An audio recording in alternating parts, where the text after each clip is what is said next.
ਅੱਜ ਆਪਾਂ ਜਿਹੜੀ ਨਵੀਂ ਵਾਰ ਆਪਾਂ ਨੇ ਲਈ ਆ, ਇੱਕ ਪੌੜੀ ਲਈ ਸੀਗੀ ਕੱਲ ਵਿਆਗੜੇ ਦੀ ਵਾਰ। ਔਰ ਇਹ ਵਾਰ ਜਿਹੜੀ ਹੈਗੀ ਆ ਇਹ ਚੌਥੀ ਪਾਤਸ਼ਾਹੀ ਦੀ ਵਾਰ ਆ। ਉਹਦੀ ਦੂਸਰੀ ਪੌੜੀ ਲੈ ਰਹੇ ਹਾਂ। ਸ਼ਲੋਕ ਮਹੱਲਾ ਤੀਜਾ। ਨਾਨਕ ਗਿਆਨੀ ਜਗ ਜੀਤਾ, ਜਗ ਜੀਤਾ ਸਭ ਕੋਏ। ਹੁਣ ਇਹਦੇ ਵਿੱਚ ਇਸ ਸ਼ਲੋਕ ਦੇ ਵਿੱਚ ਇਹ ਪਹਿਲੀ ਲਾਈਨ ਦੇ ਵਿੱਚ ਦੋ ਜਿਹੜੇ ਹੈਗੇ ਜਗ ਦੋ ਵਾਰੀ ਆਇਆ, ਔਰ ਦੋਨੋਂ ਵਾਰੀ ਉਹਦੀ ਬਣਤਰ ਜਿਹੜੀ ਹੈਗੀ ਅਲੱਗ ਅਲੱਗ ਹੈਗੀ। ਇੱਕ ਜਿਹੜਾ ਹੈਗਾ ਗੱਗੇ ਨੂੰ ਔਂਕੜ ਲੱਗੀ ਹੋਈ ਆ, ਔਰ ਦੂਸਰੀ ਗੱਗੇ ਨੂੰ ਸਿਆਰੀ ਹੈਗੀ ਆ। ਨਾਨਕ ਗਿਆਨੀ ਜਗ ਜੀਤਾ, ਜਗੇ ਜੀਤਾ ਸਭ ਕੋਏ।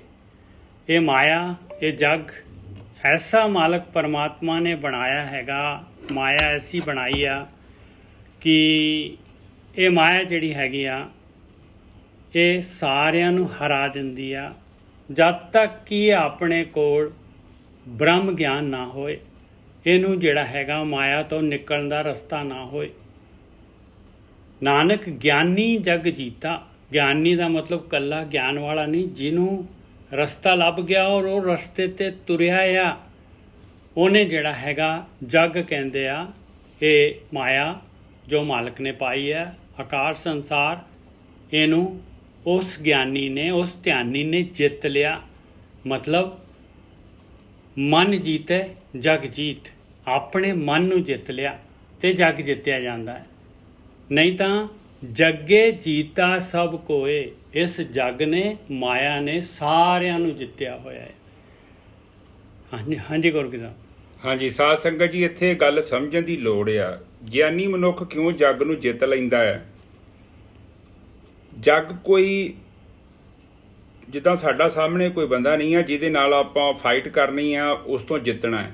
ਜੱਗ ਤੋਂ ਭਾਵ ਇਹ ਜੱਗ ਦੇ ਵਿੱਚ ਮਾਇਆ ਦੇ ਰੂਪ 'ਚ ਕਈ ਔਗਣ ਹਨ, ਜਿੱਦਾਂ ਕਾਮ, ਕ੍ਰੋਧ, ਲੋਭ, ਮੋਹ, ਹੰਕਾਰ, ਜਿਹੜੇ ਸਵਾਦ ਪਾਏ, ਜਿਹਨੂੰ ਭੋਗ ਕਹਿ ਸਕਦੇ ਹਾਂ, ਜਿਨ੍ਹਾਂ ਨੂੰ ਆਪਾਂ ਇੰਦਰੀਆਂ ਦੇ ਨਾਲ ਭੋਗਦੇ ਹਾਂ, ਰਸ ਮਾਣਦੇ ਹਾਂ। ਜੇਕਰ ਕੋਈ ਮਨੁੱਖ ਉਹਨਾਂ ਭੋਗਾਂ ਦੇ ਵਿੱਚ ਉਲਝਿਆ ਹੈ ਤੇ ਸਮਝ ਲਓ ਕਿ ਉਹ ਰਸਤੇ ਦੇ ਵਿੱਚ ਰੁਕ ਗਿਆ। ਜਿੱਤਣ ਤੋਂ ਭਾਵ ਇਹ ਹੈ ਕਿ ਜਿਸ ਨੇ ਭਗਤੀ ਕੀਤੀ ਔਰ ਆਤਮ ਗਿਆਨ ਨੂੰ ਪ੍ਰਾਪਤ ਕਰ ਲਿਆ, ਜਿਹੜੀ ਅੰਦਰ ਜਿਹੜੀ ਮਲੀਨਤਾ ਸੀ, ਜਿਹੜੀ ਮਨ ਦੇ ਰੂਪ 'ਚ ਪ੍ਰਗਟ ਹੋ ਰਹੀ ਸੀ, ਜਿਹੜੀ ਕੁਬੁੱਧੀ ਕਹਿ ਲਓ, ਉਹਨੂੰ ਬੁੱਧੀ 'ਚ ਬਦਲ ਲਿਆ। ਹੁਣ ਜਿੱਦਾਂ ਬਾਣੀ 'ਚ ਪਹਿਲਾਂ ਵੀ ਇੱਕ ਵਾਰੀ ਵਿਚਾਰ ਆਇਆ ਸੀ ਕਿ ਅੰਗੂਰੀ ਘਾਹ ਖਾ ਲੈਂਦੇ ਨੇ ਲੋਕ। ਜਦੋਂ ਵੀ ਆਪਾਂ ਦੇਖਦੇ ਹਾਂ ਕਿ ਮਾਇਆ ਦਾ ਕਈ ਰੂਪ ਨੇ, ਮਾਇਆ ਨੇ ਰਸਾਂ ਦੇ ਰੂਪ 'ਚ ਇਸੇ ਤਰ੍ਹਾਂ ਹੀ ਇਨਸਾਨ ਨੂੰ ਉਲਝਾਇਆ ਹੈ, ਉਹਨੂੰ ਬੰਧਨਾਂ ਦੇ ਵਿੱਚ ਬੰਨ੍ਹਿਆ। ਜਿਹੜਾ ਗਿਆਨੀ ਹੈ ਉਹਨੂੰ ਪਤਾ ਹੈ ਕਿ ਇਹ ਜੇ ਮੈਂ ਕਰਮ ਕਰਦਾ ਨਾ ਤੇ ਮੈਂ ਇੱਥੇ ਫਸ ਜਾਵਾਂਗਾ। ਹੁਣ ਤੁਸੀਂ ਕਿਸੇ ਜਗ੍ਹਾ ਤੇ ਜਾਣਾ ਹੈ, ਤੁਸੀਂ ਰਸਤੇ ਵਿੱਚ ਰੁਕ ਜਾਓ। ਹੁਣ ਮੰਜ਼ਿਲ ਤੇ ਉੱਥੇ ਖਲੋਤੀ ਹੈ ਨਾ, ਮੰਜ਼ਿਲ ਤੇ ਥੋੜੀ ਤੁਸੀਂ ਪਹੁੰਚ ਜਾਣਾ, ਤੁਸੀਂ ਤਾਂ ਉੱਥੇ ਖਲੋਗੇ। ਹੁਣ ਤੁਹਾਨੂੰ ਇਹ ਸੋਚਣਾ ਪੈਣਾ ਹੈ ਕਿ ਇਹ ਜਿਹੜੇ ਭੋਗ ਆ ਇਹਨੂੰ ਛੱਡਾਂਗੇ ਤੇ ਤਾਂ ਹੀ ਤੇ ਗਾਂ ਸਫ਼ਰ ਚੱਲੇਗਾ ਨਾ। ਔਰ ਇਨਸਾਨ ਇੱਥੇ ਵੇਖੋ, ਜਾਗੀ ਕਹਿੰਦੇ ਜੱਗ ਨੂੰ ਜਿੱਤ ਲਿਆ ਉਹਨੇ। ਕੋਈ ਇੱਕ ਦੋ ਬੰਦੇ ਦੀ ਗੱਲ ਨਹੀਂ ਕਰ ਰਹੇ। They are not talking about 1%, 2%। They are saying ਕਿ ਸਾਰੇ ਜੱਗ ਨੂੰ ਉਹਨੇ ਜਿੱਤ ਲਿਆ। ਮਨ ਨੂੰ ਭੋਗਾਂ ਤੋਂ ਉਹਨੇ ਰੋਕ ਲਿਆ। ਹਾਂ, ਔਰ ਉਸ ਬੰਦੇ ਨੇ ਭੋਗਾਂ ਨੂੰ ਰੋਕ ਕੇ ਫਿਰ ਉਹ ਚੱਲ ਪਿਆ। ਹੁਣ ਜਦੋਂ ਚੱਲ ਪਿਆ ਤੇ ਨੈਚੁਰਲੀ ਜਿੱਤ ਹੀ ਲਿਆ ਨੇ। ਬਸ ਹੁਣ ਉਹ ਆਪਣੇ ਸਫ਼ਰ ਤੇ ਨਿਕਲ ਪਿਆ। ਰੁਕਾਵਟ ਹਟ ਗਈ ਆ। ਹਾਂ, ਰੁਕਾਵਟ ਉਹਨੇ ਦੂਰ ਕਰ ਲਈ। ਹਾਂਜੀ ਨਿਚੇ ਸਾਹਿਬ। ਔਰ ਇਹ ਕਿਵੇਂ ਹੋਇਆ? ਅਗਲੀ ਲਾਈਨ, ਨਾਮੇ ਕਾਰਜ ਸਿੱਧ ਹੈ, ਸਹਜੇ ਹੋਏ ਸੋ ਹੋਏ। ਦੇਖ ਲਓ, ਕਹਿੰਦੇ ਇਹ ਸਾਰਾ ਕੁਝ ਧਿਆਨ ਦੇ ਨਾਲ ਹੋਇਆ। ਇਹ ਸਾਰਾ ਕੁਝ ਨਾਮ ਦੇ ਵੱਲ ਨੂੰ ਸਵਾਸ ਲਗਾਉਣ ਦੇ ਨਾਲ ਹੋਇਆ। ਨਾਮ ਧਨ ਇਕੱਠਾ ਕਰਨ ਦੇ ਨਾਲ ਹੋਇਆ। ਆਪਣੇ ਮਨ ਨੂੰ ਜਿਹੜਾ ਹੈਗਾ ਵਿਚਾਰਾਂ ਦੇ ਵਿੱਚ ਜਾਣ ਤੋਂ ਰੋਕਣ ਦੇ ਨਾਲ ਹੋਇਆ। ਗੁਰਮਤਿ ਨਾਮੇ ਕਾਰਜ ਸਿੱਧ ਹੈ, ਸਹਜੇ ਹੋਏ ਸੋ ਹੋਏ। ਕਹਿੰਦੇ ਇਹ ਸਹਿਜ ਸੁਭਾਈ ਹੋਣਾ ਆ, ਇਹ ਪੜਾਕਾ ਨਹੀਂ ਪੈਣਾ। ਗੁਰਮਤਿ ਮਤ ਅਚਲ ਹੈ, ਚਲਾਏ ਨਾ ਸਕੇ ਕੋਏ। ਔਰ ਜਿਹੜੀ ਬ੍ਰਹਮ ਗਿਆਨ ਹੈਗਾ, ਜਿਹੜੀ ਗੁਰੂ ਦੀ ਮੱਤ ਹੈਗੀ, ਜਿਹੜਾ ਗਿਆਨੀ ਨੇ ਲਈ ਆ, ਕਹਿੰਦੇ ਉਹ ਮੱਤ ਅਚਲ ਆ, ਉਹਨੂੰ ਕੋਈ ਚਲਾ ਨਹੀਂ ਸਕਦਾ। ਉਹਦੇ ਉੱਤੇ ਮਾਇਆ ਜਿਹੜੀ ਹੈ ਪ੍ਰਭਾਵ ਨਹੀਂ ਪਾ ਸਕਦੀ। ਜੇ ਗਿਆਨੀ ਨੇ ਕਿਸੇ ਮਨੁੱਖ ਨੇ ਗੁਰੂ ਦੀ ਮੱਤ ਲੈ ਲਈ ਔਰ ਉਸ ਮੱਤ ਨੂੰ ਯੂਜ਼ ਕਰ ਰਿਹਾ ਹੈ ਉਹ, ਤੇ ਉਹਨੂੰ ਕੋਈ ਚਲਾ ਨਹੀਂ ਸਕਦਾ, ਉਹਨੂੰ ਕੋਈ ਡਿਗਾ ਨਹੀਂ ਸਕਦਾ। ਮਾਇਆ ਉਸ ਦੇ ਸਾਹਮਣੇ ਫੇਲ ਹੋ ਜਾਏਗੀ। ਗੁਰਮਤ ਮਤ ਅਚਲ ਹੈ, ਉਹ ਨਹੀਂ ਚੱਲੇਗਾ ਵਿਚਾਰਾਂ ਦੇ ਵਿੱਚ, ਸਵਾਦਾਂ ਦੇ ਵਿੱਚ, ਭੋਗਾਂ ਦੇ ਵਿੱਚ। ਚਲਾਏ ਨਾ ਸਕੇ ਕੋਈ, ਉਹਨੂੰ ਨਹੀਂ ਡੁਲਾ ਸਕਦਾ ਕੋਈ ਵੀ। ਭਗਤਾਂ ਕਾ ਹਰ ਅੰਗੀਕਾਰ ਕਰੇ, ਕਾਰਜ ਸੁਹਾਵਾ ਹੋਏ। ਕਹਿੰਦੇ ਭਗਤ ਜਿਹੜੀ ਭਗਤੀ ਕਰਦੇ ਆ, ਉਹਨਾਂ ਨੂੰ ਮਾਲਕ ਆਪਣੇ ਅੰਗ ਦੇ ਨਾਲ ਲਗਾ ਲੈਂਦਾ ਹੈ, ਗਲ ਦੇ ਨਾਲ ਲਗਾ ਲੈਂਦਾ ਹੈ, ਔਰ ਉਹਨਾਂ ਦਾ ਕਾਰਜ ਜਿਹੜਾ ਹੈ, ਇਹ ਭਗਤੀ ਵਾਲਾ ਕਾਰਜ ਜਿਹੜਾ ਹੈਗਾ, ਸੋਹਣਾ ਹੋ ਜਾਂਦਾ ਹੈ। ਹਾਂਜੀ ਵੀਰ ਜੀ। ਹਾਂਜੀ, ਇੱਥੇ ਫੇਰ ਦੇਖੋ ਉਹਨਾਂ ਨੇ ਇੱਕ ਹੋਰ ਗੱਲ ਵੱਲ ਸਾਨੂੰ ਇਸ਼ਾਰਾ ਕੀਤਾ ਹੈ, ਨਾਮੇ ਕਾਰਜ ਸਿੱਧੀ ਹੋਏ। ਸਿੱਧੀ ਹੈ, ਸਿੱਧਾ ਹੈ। ਕਿਉਂਕਿ ਫਿਰ ਕਹਿੰਦੇ ਸਹਿਜੇ ਹੋਏ ਸੋ ਹੋਏ, ਆਪਣੇ ਆਪ ਹੀ ਸਹਿਜੇ ਹੋ ਜਾਣਾ ਹੈ। ਸਭ ਤੋਂ ਪਹਿਲਾਂ ਤੁਸੀਂ ਧਿਆਨ ਨੂੰ ਇਕਾਗਰ ਕਰਨਾ ਹੈ, ਧਿਆਨ ਦੇ ਵਿੱਚ ਆਪਣੇ ਆਪ ਨੂੰ ਲੈ ਕੇ ਜਾਣਾ ਹੈ। ਉਹਦੇ ਵਿੱਚ ਕੀ ਹੋਏਗਾ ਕਿ ਤੁਹਾਨੂੰ ਆਟੋਮੈਟਿਕਲੀ ਰਸਤਾ ਦਿਖਾਈ ਦੇਣ ਡੈ ਪੈਣਾ ਹੈ। ਬਿਲਕੁਲ। ਕਿਉਂਕਿ ਜਦੋਂ ਚਿੱਤ ਅਸ਼ਾਂਤ ਹੈ, ਤੁਹਾਨੂੰ ਨਹੀਂ ਪਤਾ ਲੱਗਣਾ ਕੀ ਸਹੀ ਕੀ ਗਲਤ, ਕਿੱਥੋਂ ਪਤਾ ਲੱਗੂਗਾ। ਲਹਿਰਾਂ ਦੇ ਵਿੱਚ ਤਾਂ ਜਿਹੜਾ ਹੈਗਾ ਤਲਾਅ ਦਾ ਦਿਸਣਾ ਹੀ ਨਹੀਂ ਕੁਝ ਵੀ।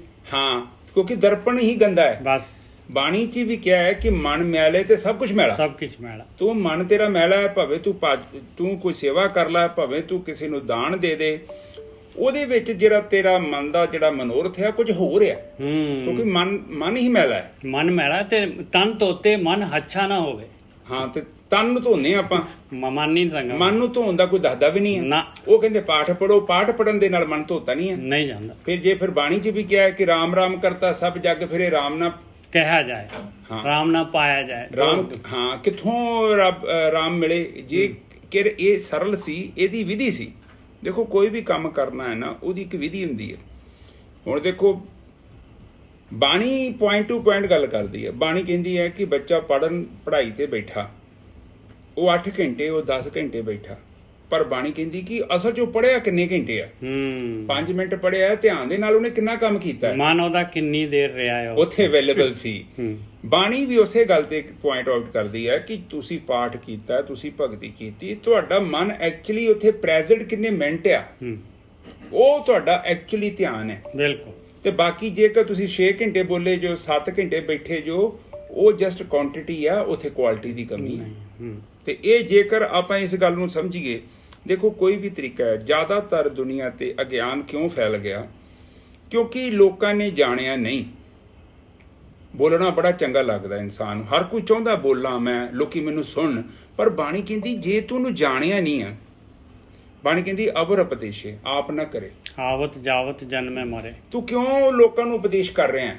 ਇਹ ਪ੍ਰੋਬਲਮ ਹੈ ਇਨਸਾਨ ਦੀ। ਇਨਸਾਨ ਹਮੇਸ਼ਾ ਹੀ, ਤੁਸੀਂ ਅਦਰ ਵੇਖੋ ਨੈਟਵਰਕ ਤੇ, YouTube ਤੇ ਹੋਰ ਕਿਤਾਬਾਂ ਲੋਕਾਂ ਨੇ ਲਿਖੀਆਂ ਨੇ, ਅੱਜ ਵੀ ਉਹ ਵੀਰ ਜੀ ਨੇ ਪੁਆਇੰਟ ਬੜਾ ਵਧੀਆ ਨੋਟ ਕੀਤਾ ਕਿ ਉਹਦੇ ਵਿੱਚ ਉਹ ਕਹਿ ਰਹੇ ਨੇ ਕਿ ਕੇਵਲ ਗੁਰਦੁਆਰੇ 'ਚ ਚੜਾਇਆ ਤੁਹਾਡਾ ਧਨ ਜਿਹੜਾ ਹੈ ਉਹ ਸਫਲ ਹੈ। ਉਹਨੂੰ ਇਹ ਕਹਿਣਾ ਚਾਹੀਦਾ ਸੀ ਜਿੱਥੇ ਲੋੜ ਹੈ, ਭਾਵੇਂ ਕਿੱਥੇ ਮਰਜ਼ੀ ਲੋੜ ਹੋਵੇ, ਉੱਥੇ ਦਿੱਤਾ ਤੇਰਾ ਧਨ ਹੈ, ਉਹ ਸਾਕਾਰ ਹੈ, ਉਹ ਪ੍ਰਮਾਤਮਾ ਦੇ ਚਰਨਾਂ 'ਚ ਕਬੂਲ ਹੈ। ਕਿਸੇ ਜਗ੍ਹਾ ਦਾ ਨਾਂ ਲੈਣ ਦੀ ਲੋੜ ਨਹੀਂ ਸੀ। ਜਿੱਥੇ ਜ਼ਰੂਰਤ ਤੈਨੂੰ ਲੱਗਦੀ ਹੈ, ਬਾਣੀ ਕਹਿੰਦੀ ਅਕਲੀ ਸਾਹਿਬ ਸੇਵੀਏ ਅਕਲੀ ਕੀਜੀਏ ਦਾਨ। ਅਕਲੀ ਕੀਜ ਦਾ ਮਤਲਬ ਕਿ ਤੂੰ ਜਿੱਥੇ ਪੈਸਾ ਦੇ ਰਿਹਾ ਹੈ, ਉੱਥੇ ਤੇ ਕਰੋੜਾਂ ਰੁਪਏ ਪਹਿਲਾਂ ਵੀ ਹੈਗਾ, ਔਰ ਤੂੰ ਉੱਥੇ ਹੋਰ ਵੀ ਚੜਾ ਦੇਂਗਾ, ਇਹ 'ਚ ਤੇਰਾ ਕਸੂਰ ਹੈ।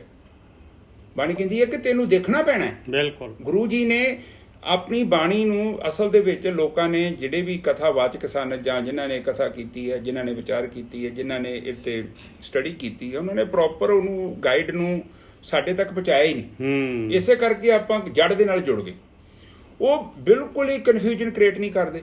ਗੁਰੂ ਜੀ ਇਹ ਸਿੱਧੇ ਪੁਆਇੰਟ ਟੂ ਪੁਆਇੰਟ ਗੱਲ ਕਰ ਰਹੇ ਕਿ ਅਕਲੀ ਸਾਹਿਬ ਸੇਵੀ ਹੈ। ਕਿ ਪਹਿਲੀ ਗੱਲ ਹੈ ਕਿ ਦੇਖ ਹੁਣ ਤੂੰ ਕਾਰੋਬਾਰ ਕਰਨ ਗਿਆ, ਚਰਨਜੀਤ ਨੇ ਕੋਈ ਕਾਰੋਬਾਰ ਖੋਲ੍ਹਿਆ, ਕਿ ਚਰਨਜੀਤ ਤੈਨੂੰ ਪਤਾ ਹੈ ਉਹ ਕੰਮ ਦੇ ਵਿੱਚ ਤੇਰੀ ਕਿੰਨੀ ਇਨਵੈਸਟਮੈਂਟ ਲੱਗੇਗੀ, ਕਿੰਨੀ ਮੈਨ ਪਾਵਰ ਲੱਗੇਗੀ। ਕੱਲ ਨੂੰ ਜੇ 2-4 ਮਹੀਨੇ, ਸਾਲ 2 ਸਾਲ ਕੰਮ ਨਾ ਚੱਲੇ, ਤੇਰੇ ਕੋਲ ਫਾਈਨੈਂਸ਼ੀਅਲੀ ਇੰਨੀ ਪਾਵਰ ਹੈਗੀ ਆ, ਤੂੰ ਉਹਨੂੰ ਕੰਟੀਨਿਊ ਕਰੇਂਗਾ। ਪਹਿਲੇ ਸਾਲ ਚੱਟੀ, ਦੂਜੇ ਸਾਲ ਹੱਟੀ ਤੇ ਤੀਜੇ ਸਾਲ ਖੱਟੀ। ਤੂੰ 3 ਮਹੀਨਿਆਂ 'ਚ ਜੇ ਸੋਚਿਆ ਇੱਥੇ ਰਿਜ਼ਲਟ ਨਿਕਲੇ, ਤੈਨੂੰ ਪ੍ਰੋਪਰ ਮੈਨ ਪਾਵਰ ਨਹੀਂ, ਤੇਰੇ ਕੋਲ ਸਕਿਲਡ ਪੀਪਲ ਨਹੀਂ ਹੈਗੇ, ਤੂੰ ਫੇਲ ਹੋ ਜਾਏਗਾ। ਇਸੇ ਲਈ ਬਾਣੀ ਕਹਿੰਦੀ ਆ ਅਕਲੀ ਸਾਹਿਬ ਸੇਵੀ ਹੈ ਕਿ ਪਹਿਲਾਂ ਤੂੰ ਦੇਖ ਉਹਨਾਂ ਬੰਦਿਆਂ ਕੋਲ ਜਾ ਜਿਨ੍ਹਾਂ ਨੇ ਇਹ ਬਿਜ਼ਨਸ ਕੀਤਾ, ਫਿਰ ਤੈਨੂੰ ਪ੍ਰੋਪਰਲੀ ਗਾਈਡ ਕਰ ਦੇਣਗੇ ਕਿ ਤੂੰ, ਕਿਉਂਕਿ ਜੇ ਤੂੰ ਗਲਤ ਤਰੀਕੇ ਨਾਲ ਤੂੰ ਭਗਤੀ ਵੀ ਕਰਦਾ ਹੈ ਤੇ ਨਿੱਜਰ ਸਾਹਿਬ ਉਹ ਰਿਜ਼ਲਟ ਨਹੀਂ ਮਿਲੇਗਾ ਜਿਹੜਾ ਤੁਸੀਂ ਚਾਹੁੰਦੇ ਜੋ। ਬਿਲਕੁਲ। ਬਾਣੀ ਕਹਿੰਦੀ ਆ ਕਿ ਪਹਿਲਾਂ ਵਸਤ ਪਛਾਣ ਲਾ ਫਿਰ ਵਪਾਰ ਕਰ ਲਾ, ਕਿਉਂਕਿ ਤੈਨੂੰ ਪਤਾ ਲੱਗ ਜੇ ਇਹ ਸਿਸਟਮ ਕਿੱਦਾਂ ਰਨ ਹੁੰਦਾ। ਹੁਣ ਤੂੰ ਕੰਮ ਤੇ ਸ਼ੁਰੂ ਕਰ ਲਿਆ ਪਰ ਤੇਰੇ ਕੋਲ ਗਿਆਨ ਨਹੀਂ ਹੈ। ਬਿਲਕੁਲ। ਫਿਰ ਤੂੰ ਹੁਣ ਮਿਹਨਤ ਕਰਨ ਚ ਤੇ ਸਹੀ ਤਰੀਕੇ ਚ ਮਿਹਨਤ ਕਰਨ ਚ ਵੀ ਬੜਾ ਅੰਤਰ ਹੈ। ਆਤਮ ਗਿਆਨ ਕਿਤਾਬ 'ਚ ਮੈਂ ਖਾਸ ਕਰਕੇ ਲਿਖਿਆ ਹੈ ਕਿ ਜਦੋਂ ਤੁਸੀਂ ਪ੍ਰੋਪਰ ਵਿਧੀ ਨੂੰ ਜਾਣਦੇ ਜੋ ਤੇ ਫਿਰ ਤੁਸੀਂ ਹੁਣ ਵੇਖੋ, ਇੱਕ ਔਰਤ ਆ ਉਹ 6-7 ਘੰਟੇ 'ਚ ਉੱਥੇ ਰਸੋਈ 'ਚ ਕੰਮ ਕਰਦੀ ਹੈ, ਸਾਰਾ ਦਿਨ ਰਸੋਈ 'ਚ ਬੈਠੀ ਹੈ। ਇੱਕ ਦੂਜੀ ਔਰਤ ਆ ਉਹ ਜੌਬ ਤੇ ਵੀ ਚੱਲ ਜਾਂਦੀ ਹੈ, ਉਹ ਘਰ ਦੇ ਬੱਚੇ ਵੀ ਸਾਂਭਦੀ ਹੈ, ਆਪਣੇ ਕਿਚਨ ਦੇ ਵਿੱਚ ਵੀ ਆਪਣੀ ਡਿਊਟੀ ਨੂੰ ਨਿਭਾਉਂਦੀ ਹੈ। ਇਹਦਾ ਮਤਲਬ ਕਿ ਉਹ ਸਕਿੱਲ 'ਚ ਫਰਕ ਹੈ। ਉਹ ਇੱਕ ਟੈਲੈਂਟ ਆ, ਉਸ ਨੂੰ ਆਉਂਦਾ ਹੈ, ਇੱਕ ਨੂੰ ਨਹੀਂ ਆਉਂਦਾ। ਉਹ ਸਾਰਾ ਦਿਨ ਰਹਿ ਕੇ ਵੀ ਉਹ ਕੰਮ ਨਹੀਂ ਕਰ ਸਕਦੀ। ਬਾਣੀ ਦੇ ਵਿੱਚ ਵੀ ਇਸੇ ਹੀ ਤਰ੍ਹਾਂ ਹੈ। ਤੁਸੀਂ ਕੁਆਂਟੀਟੀ ਭਾਵੇਂ ਤੁਸੀਂ 12 ਘੰਟੇ ਲਾਓ, ਭਾਵੇਂ ਤੁਸੀਂ 5 ਮਿੰਟ ਹੀ ਲਾਓ। ਜੇਕਰ ਤੁਸੀਂ ਮਨ ਇਕਾਗਰ ਕਰਕੇ, ਕਬੀਰ ਸਾਹਿਬ ਕਹਿੰਦੇ ਨੇ, ਕਬੀਰ ਸਾਹਿਬ ਦੀ ਬਾਣੀ ਬਹੁਤ ਉੱਚੀ ਬਾਣੀ ਹੈ, ਕਹਿੰਦੇ ਤੁਕਦਮ ਕਰਾਰੀ ਜੇ ਕਰੇ ਹਾਜ਼ਰ ਹਜ਼ੂਰ ਖੁਦਾਏ। ਤੂੰ ਇੱਕ क्षण ਵੀ ਆਪਣੇ ਮਨ ਨੂੰ ਤੂੰ ਰੋਕ ਲੈ। ਇੱਥੇ ਘੰਟੇ ਦੀ ਗੱਲ ਨਹੀਂ ਕੀਤੀ ਉਹਨਾਂ ਨੇ, क्षणाਂ ਦੀ ਗੱਲ ਕੀਤੀ ਹੈ। ਜੋ ਅੱਧੇ ਘੰਟੇ ਜੇ ਤੂੰ 2 ਮਿੰਟ 2-4 क्षण ਵੀ ਰੋਕ ਲਿਆ ਨਾ ਤੇ ਤੈਨੂੰ ਪਰਮਾਤਮਾ ਦੇ ਦਰਸ਼ਨ ਹੋ ਜਾਣੇ। ਇਹਦੇ ਵਿੱਚ ਦੱਸੋ ਹੋਰ ਇਸ ਤੋਂ ਵੱਧ ਕੀ ਕਲੈਰਿਟੀ ਚਾਹੀਦੀ ਹੈ। ਹਾਂਜੀ, ਅੱਗੇ ਚੱਲੀਏ। ਅੱਗੇ ਮਹਾਰਾਜ ਦੱਸ ਰਹੇ ਭਾਈ ਦੇਖ, ਗੁਰਮਤ ਜਿਹੜੀ ਹੈਗੀ ਮਤ, ਗੁਰਮਤ ਮਤ ਅਚਲ ਹੈ, ਚਲਾਏ ਨਾ ਸਕੇ ਕੋਈ। ਤੇ ਹੁਣ ਇਸ ਤੋਂ ਬਾਅਦ ਗੁਰਮਤ ਹੈ ਤੇ ਦੂਜੀ ਮਤ ਹੈਗੀ ਮਨਮਤ, ਆਪਣੀ ਮਤ। ਹਾਂਜੀ, ਇਹ 'ਚ 1 ਸੈਕਿੰਡ ਮੈਂ ਤੁਹਾਡਾ ਲਵਾਂਗਾ। ਹਾਂਜੀ। ਜਦੋਂ ਤੁਹਾਨੂੰ ਆਤਮਾ ਦੀ ਸ਼ਕਤੀ ਪ੍ਰਾਪਤ ਹੋ ਗਈ, ਤੁਹਾਡੇ ਅੰਦਰ ਵਿਵੇਕ ਬੁੱਧੀ ਆ ਜਾਏਗੀ, ਫਿਰ ਤੁਹਾਨੂੰ ਕੋਈ ਸੰਸਾਰੀ ਬੰਦਾ ਭਾਵੇਂ ਕੋਈ ਕਿੰਨਾ ਮਰਜ਼ੀ ਤੁਹਾਨੂੰ ਗਲਤ ਸਮਝਾ ਲੇ, ਜਿੰਨਾ ਮਰਜ਼ੀ ਵੱਲ ਸ਼ਰੇਬ ਕਰੇ, ਪਰ ਤੁਹਾਡੇ ਤੋਂ ਗਲਤ ਕਾਰਜ ਨਹੀਂ ਕਰਾਇਆ ਜਾ ਸਕਦਾ, ਕਿਉਂਕਿ ਆਤਮਾ ਪ੍ਰਗਟ ਹੋ ਗਈ ਹੈ, ਚੇਤਨਾ ਪ੍ਰਗਟ ਹੋ ਗਈ। ਆਤਮਾ ਤੋਂ ਭਾਵ ਤੁਸੀਂ ਹੋਂਦ 'ਚ ਆ ਗਏ। ਬਿਲਕੁਲ। ਤੁਸੀਂ ਆਪਣੇ ਕਰਮਾਂ ਦੇ ਪ੍ਰਤੀ ਐਕਸ਼ਨ 'ਚ ਆ ਗਏ ਜੋ ਕਿ ਜੋ ਮੈਂ ਕੰਮ ਕਰ ਰਿਹਾ ਹਾਂ ਇਹ ਕੰਮ somebody watching is not just ਤੁਸੀਂ ਲੰਘ ਕੇ ਸੁੱਤੇ, ਕੋਈ ਨਹੀਂ ਵੇਖ ਰਿਹਾ। ਇਹਦਾ ਮਤਲਬ ਮੈਂ ਕਮਰੇ 'ਚ ਬੈਠਾ, ਭਾਵੇਂ ਮੇਰਾ ਪਰਿਵਾਰ ਦਾ ਕੋਈ ਵੀ ਜੀ ਨਹੀਂ ਮੈਨੂੰ ਵੇਖ ਰਿਹਾ, ਨੋਬਡੀ ਦੇਅਰ, ਪਰ ਫਿਰ ਵੀ ਆਤਮਾ ਮੇਰੇ ਕਰਮਾਂ ਨੂੰ ਦੇਖ ਰਹੀ ਹੈ, ਮੇਰੇ ਅੰਦਰ ਚਿੰਤਨ ਨੂੰ ਦੇਖ ਰਹੀ ਹੈ। ਬਿਲਕੁਲ। ਕਈ ਕਹਿੰਦੇ ਨੇ ਕਿ ਵੀਰ ਜੀ ਕਰਮ ਕੀਤਾ ਕੇਵਲ ਫਲਦਾਈ ਆ। ਮੈਂ ਨਹੀਂ, ਤੇਰਾ ਵਿਚਾਰ ਕੀਤਾ ਵੀ ਫਲਦਾਈ ਹੈ। ਤੂੰ ਵੈਬਰੇਸ਼ਨ ਤੇ ਤਿਆਰ ਕਰ ਰਿਹਾ ਨਾ, ਰੇਡੀਓ ਦੇ ਵਾਂਗੂ ਕੁਛ ਤੇ ਤਿਆਰ ਕਰ ਰਿਹਾ ਨਾ। ਕਿਸੇ ਦੇ ਪ੍ਰਤੀ ਮਾੜਾ ਸੋਚ ਰਿਹਾ, ਕਿਸੇ ਨੂੰ ਨੁਕਸਾਨ ਪਹੁੰਚਾਉਣਾ ਚਾਹੁੰਦਾ ਹੈ, ਕਿਸੇ ਦੇ ਲਈ ਤੇਰੇ ਚਿੱਤ 'ਚ ਮਾੜੀ ਤਰੰਗ ਪੈਦਾ ਹੋ ਰਹੀ ਹੈ। ਉਹਨੇ ਕੀ ਕਰਨਾ ਕਿ ਤੇਰੇ ਅੰਦਰ ਚਿੱਤ 'ਚ ਮਲੀਨਤਾ ਇਕੱਠੀ ਕਰਨੀ ਹੈ। ਤੂੰ ਕੋਈ ਵੀ ਚੀਜ਼ ਪਹਿਲਾਂ ਤੂੰ ਮਨ 'ਚ ਸੋਚਦਾ ਹੈ, ਉਸ ਤੋਂ ਬਾਅਦ ਕਰਦਾ ਹੈ। ਬਿਲਕੁਲ। ਇਸ ਲਈ ਗੋਲੀ ਜਿਹੜੀ ਮੈਗਜ਼ੀਨ 'ਚ ਗਈ ਆ, ਸਾਨੂੰ ਚੈਂਬਰ ਤੋਂ ਪਹਿਲਾਂ ਜਿਹੜੀ ਗੋਲੀ ਦੀ ਬਾਅਦ 'ਚ ਮੈਗਜ਼ੀਨ 'ਚ, ਪਹਿਲਾਂ ਮੈਗਜ਼ੀਨ 'ਚ ਗਈ, ਲੋਡ ਕੀਤੀ, ਫਿਰ ਉਸਨੇ ਚੈਂਬਰ 'ਚ ਭੇਜਤੀ। ਚੈਂਬਰ ਤੋਂ ਬਾਅਦ ਜਦੋਂ ਗੋਲੀ ਨਿਕਲ ਜਾਂਦੀ ਹੈ, ਉਹ ਕਰਮ ਰੂਪ 'ਚ ਨਿਕਲ ਜਾਂਦੀ ਹੈ। ਇਸ ਤੋਂ ਪਹਿਲਾਂ ਜਿਹੜੀ ਕਿਰਿਆ ਮੈਗਜ਼ੀਨ 'ਚ ਗੋਲੀ ਲੋਡ ਕਿਉਂ ਹੋਈ ਹੈ, ਉਹ ਸਾਡੇ ਵਿਚਾਰ ਨੇ ਕੀਤੀ ਹੈ। ਬਿਲਕੁਲ। ਪਹਿਲਾਂ ਆਪਾਂ ਚਿੰਤਨ ਕੀਤਾ, ਚਿੰਤਨ ਤੀ ਆਪਾਂ ਨੂੰ ਰੋਕ ਸਕਦੇ ਹਾਂ। ਧਿਆਨ ਦਾ ਮਤਲਬ ਹੀ ਹੈ ਕਿ ਜਦੋਂ ਤੇਰੀ ਵ੍ਰਿਤੀਆਂ ਨੇ, ਪਤੰਜਲੀ ਯੋਗਾ 'ਚ ਉਹਨਾਂ ਨੇ ਬੜੇ ਚੰਗੇ ਤਰੀਕੇ ਨਾਲ ਸਮਝਾਇਆ ਕਿ ਚਿੱਤ ਵ੍ਰਿਤੀ ਨਿਰੋਧਾ। ਤੂੰ ਆਪਣੇ ਚਿੱਤ ਦੇ ਵਿੱਚ ਜੋ ਗਲਤ ਚੀਜ਼ਾਂ ਪੈਦਾ ਹੋ ਗਈਆਂ ਉਹਨੂੰ ਨਿਰੋਧ ਕਰ ਦੇ। ਨਿਰੋਧ ਕਰਨ ਤੋਂ ਭਾਵ ਆ, ਉਹ ਕਹਿੰਦੇ ਨੇ ਕਿ ਐਂਪਲੀਫਾਈ ਨਾ ਕਰ। ਬਿਲਕੁਲ। ਮਨ ਦੇ ਵਿੱਚ ਮੇਰੇ ਵਿਚਾਰ ਆ ਗਿਆ ਕਿ ਨਿੱਜਰ ਸਾਹਿਬ ਦਾ ਮੈਂ ਕੋਈ ਨੁਕਸਾਨ ਕਰਨਾ, ਉੱਥੇ ਮੇਰੇ ਕੋਲ ਟਾਈਮ ਹੈਗਾ, ਉਹ ਉਸ ਤੋਂ ਪਹਿਲਾਂ ਕਿ ਵੱਡੀ ਛੱਲ ਬਣ ਜੇ, ਛੋਟੀ ਜਿਹੀ ਤਰੰਗ ਆ, ਮੈਂ ਉਹਨੂੰ ਕਹਾਂ ਕਿ ਨਿੱਜਰ ਸਾਹਿਬ ਤੇ ਬੜੇ ਵਧੀਆ ਨੇ, ਉੱਤੇ ਗੁਰਮੁਖ ਬੰਦੇ ਨੇ, ਉੱਤੇ ਰੱਬ ਦੀ ਭਗਤੀ ਕਰਦੇ ਨੇ, ਮੈਂ ਇਹਨਾਂ ਨੂੰ ਕਿਉਂ ਨੁਕਸਾਨ ਪਹੁੰਚਾਵਾਂ। ਔਰ ਇਹਦੇ ਬਦਲੇ ਉਹ ਤੇ ਮੈਨੂੰ ਚੰਗਾ ਗਿਆਨ ਦੇ ਰਹੇ ਨੇ। ਇਹ ਜਿਹੜੀ ਕਾਉਂਸਲਿੰਗ ਆ ਦੂਸਰੇ ਦੇ ਪ੍ਰਤੀ, ਇਸ ਅਸੀਂ ਖੁਦ ਕਰਨੀ ਆ ਆਪਣੀ ਬੁੱਧੀ ਦੇ ਨਾਲ। ਬਾਣੀ ਕਹਿੰਦੀ ਦੀਜੇ ਬੁੱਧ ਵਿਵੇਕਾਂ, ਕਿਉਂਕਿ ਬੁੱਧੀ ਨੇ ਤੁਹਾਨੂੰ ਬਚਾਉਣਾ ਹੈ। ਭਵਸਾਗਰ ਤੋਂ ਤੁਸੀਂ ਲੰਘ ਨਹੀਂ ਸਕਦੇ। ਬਿਲਕੁਲ। Nobody can go through. ਇਹਦੇ ਵਿੱਚ ਇਹ ਨਹੀਂ ਹੈ ਕਿ ਤੁਸੀਂ ਕਿਤਾਬਾਂ ਪੜ੍ਹੋ ਤੇ ਉੱਥੋਂ ਗਿਆਨ ਪ੍ਰਾਪਤ ਕਰੋ। ਗਿਆਨ ਤੁਹਾਡਾ ਆਪਣਾ ਹੋਵੇ। ਆਪਣਾ ਗਿਆਨ ਜਿਹੜਾ ਹੁੰਦਾ ਦੀਪਕ ਦੇ ਵਾਂਗੂ ਤੁਹਾਡੇ ਨਾਲ ਚੱਲਦਾ, ਤੁਹਾਨੂੰ ਹਰ ਇੱਕ ਬੁਰਾਈ ਤੋਂ, ਤੁਹਾਨੂੰ ਉਲਝਣ ਤੋਂ ਬਚਾਉਂਦਾ। ਕਿਉਂਕਿ ਕਈ ਵਾਰੀ ਇਦਾਂ ਦੀਆਂ ਗੱਲਾਂ ਜੀਵਨ 'ਚ ਵਾਪਰਦੀਆਂ ਨੇ। ਇਹ ਬਾਣੀ ਜਿਹੜੀ ਹੈ ਇਹ 700-800 ਸਾਲ ਪਹਿਲਾਂ ਉਚਾਰਨ ਕੀਤੀ। ਅੱਜ ਦੇ ਸਮੇਂ ਨਾਲ ਕੋਈ ਸਾਡੇ ਕੋਲ ਨਵੀਆਂ ਚੀਜ਼ਾਂ ਆ ਗਈਆਂ। ਇੱਥੇ ਸਾਡੇ ਕੋਲ ਬੁੱਧੀ ਚਾਹੀਦੀ ਆ ਜਿਹੜੀ ਸਾਨੂੰ ਗਾਈਡ ਕਰੇ। ਔਰ ਆਪਣਾ ਗਿਆਨ ਗੋਰਖੀ ਸਾਹਿਬ ਉਹ ਮਿਲਦਾ ਆ ਪ੍ਰੈਕਟੀਕਲ ਕਰਨ ਦੇ ਨਾਲ। ਆਪ ਪ੍ਰੈਕਟੀਕਲ ਕਰਾਂਗੇ ਤਾਂ ਮਿਲੂ। ਤੁਸੀਂ ਗੇਮ ਖੇਡੋਗੇ ਤੇ ਤਾਂ ਹੀ ਗੱਲ ਬਣਨੀ ਆ। ਹੁਣ ਮੇਰੇ ਵਰਗਾ ਬੈਠਾ ਭਲਵਾਨ ਨੂੰ ਕਹੀ ਜਾਵੇ ਕਿ ਇਹਦੀ ਲੱਤ ਖਿੱਚ, ਹੁਣ ਜਿਹੜਾ ਘੁਲਦਾ ਪਿਆ ਪਤਾ ਤੇ ਉਹਨੂੰ ਆ ਨਾ ਕਿ ਇਹ ਅਸਲ 'ਚ ਤਾਕਤ ਕਿੰਨੀ ਲੱਗ ਰਹੀ ਹੈ, ਕਿੰਨਾ ਜ਼ੋਰ ਲੱਗਣ ਦੇ। ਜੇ ਮੈਂ ਲੱਤ ਫੜੂੰਗਾ ਮੈਂ ਡਿੱਗ ਵੀ ਸਕਦਾ। ਸੋ ਇਹ ਗੱਲਾਂ ਨੇ, ਸਾਨੂੰ ਖੁਦ ਉੱਥੇ ਆਉਣਾ ਪਊਗਾ। ਮੈਂ ਤੁਹਾਡੀ ਗੱਲ ਨਾਲ ਬਿਲਕੁਲ ਐਗਰੀ ਹਾਂ। ਹਾਂਜੀ, ਅੱਗੇ ਮਨਮੁਖ ਮੂਲੋਂ ਭੁੱਲਿਆ। ਹੁਣ ਦੂਸਰੀ ਮੱਤ ਆ ਗਈ। ਪਹਿਲੀ ਸੀ ਗੁਰਮਤ, ਦੂਸਰੀ ਸੀ ਮਨਮਤ। ਤੇ ਜਿਹੜਾ ਮਨਮਤ ਲੈਂਦਾ ਉਹ ਮਨਮੁਖ ਹੁੰਦਾ ਹੈ। ਇੱਥੇ ਮਨਮੁਖ ਅੱਖੇ ਨੂੰ ਔਂਕੜ ਨਹੀਂ ਹੈ, ਇਹਦਾ ਮਤਲਬ ਬਹੁਤ ਸਾਰੇ ਮਨਮੁਖ ਹੈਗੇ। ਤੇ ਕਹਿੰਦੇ ਮੂਲੋਂ ਭੁਲਾਇਨ, ਕਹਿੰਦੇ ਉਹ ਤਾਂ ਮੁੱਢ ਤੋਂ ਮੁੱਢ ਨਹੀਂ, ਮੁੱਢ ਹੀ ਨਹੀਂ ਪਤਾ ਉਹਨਾਂ ਨੂੰ, ਮੁੱਢ ਤੋਂ ਹੀ ਭੁੱਲੇ ਹੋਏ, ਜੜ ਤੋਂ ਹੀ ਭੁੱਲੇ ਹੋਏ ਆ ਉਹ ਮਨਮੁਖ। ਮੂਲੋਂ ਭੁਲਾਇਨ ਵਿੱਚ ਲੱਭ ਲੋਭ ਅਹੰਕਾਰ, ਕਿਉਂ ਆ ਉਹਨਾਂ ਦੀ ਪ੍ਰੋਬਲਮ ਹੈਗੀ ਆ। ਲੱਭ ਜਾਂ ਖਾਣ ਦਾ ਲਾਲਚ, ਲੋਭ ਹੈਗਾ ਪਦਾਰਥਾਂ ਦਾ ਲਾਲਚ, ਹੰਕਾਰ ਤੇ ਹਉਮੈ ਹੈਗੀ ਭਾਈ ਉਹਨਾਂ ਦੇ ਪਦਾਰਥਾਂ ਦੀ। ਝਗੜਾ ਕਰਦਿਆਂ ਅਨਦਿਨ ਗੁਜ਼ਰੈ, ਸ਼ਬਦੇ ਨਾ ਕਰੇ ਵਿਚਾਰ। ਲਓ, ਗੁਰੂ ਦੀ ਮੱਤ ਦੀ ਵਿਚਾਰ ਨਹੀਂ ਕਰਨੀ ਉਹਨਾਂ ਨੇ, ਔਰ ਝਗੜਾ ਕਰਦੇ ਕਰਦੇ ਹਰ ਰੋਜ਼ ਉਹਨਾਂ ਦਾ ਜਿਹੜਾ ਹੈਗਾ ਇਸੇ ਚੀਜ਼ ਜਿਹੜਾ ਹੈਗਾ ਟਾਈਮ ਪਾਸ ਹੋ ਜਾਂਦਾ। ਤੇ ਸੁੱਧ ਮਤ ਕਰਤੇ ਹਿਰ ਲਈ, ਬੋਲਣ ਸਭ ਵਿਕਾਰ। ਹੁਣ ਦੇਖੋ ਕਹਿੰਦੇ ਉਹਨਾਂ ਦੀ ਚੰਗੀ ਸੋਚ ਜਿਹੜੀ ਸੀ ਉਹ ਕਰਤੇ ਨੇ ਹਿਰ ਲਈ। ਹੁਣ ਕਰਤਾ ਜਿਹੜਾ ਹੈ ਉਹਨਾਂ ਦੀ ਕਿਤੇ ਦੀ ਸ਼ੁੱਧ ਮਤ ਕਿਉਂ ਹਿਰੂਗਾ? ਮਾਲਕ ਪਰਮਾਤਮਾ ਨੂੰ ਕੀ ਲੋੜ ਪਈ ਅਗਲੇ ਦੀ ਮਤ ਹਿਰ ਲੈ। ਮਾਲਕ ਨੇ ਹਿਰ ਲਈ ਮਤਲਬ ਮਾਲਕ ਨੇ ਜਿਹੜਾ ਚੋਗਾ ਪਾਇਆ, ਗੇਮ ਪਾਈ ਹੋਈ ਆ, ਉਸ ਗੇਮ ਦੇ ਵਿੱਚ ਫਸ ਗਏ। ਉਹ ਗੇਮ ਤਾਂ ਮਾਲਕ ਨੇ ਹੀ ਪਾਈ ਆ ਨਾ, ਬੁਰਾਈ ਤਾਂ ਮਾਲਕ ਨੇ ਪਾਈ ਆ। ਇਸ ਕਰਕੇ ਸ਼ੁੱਧ ਮਤ ਕਰਤੇ ਹਿਰ ਲਈ।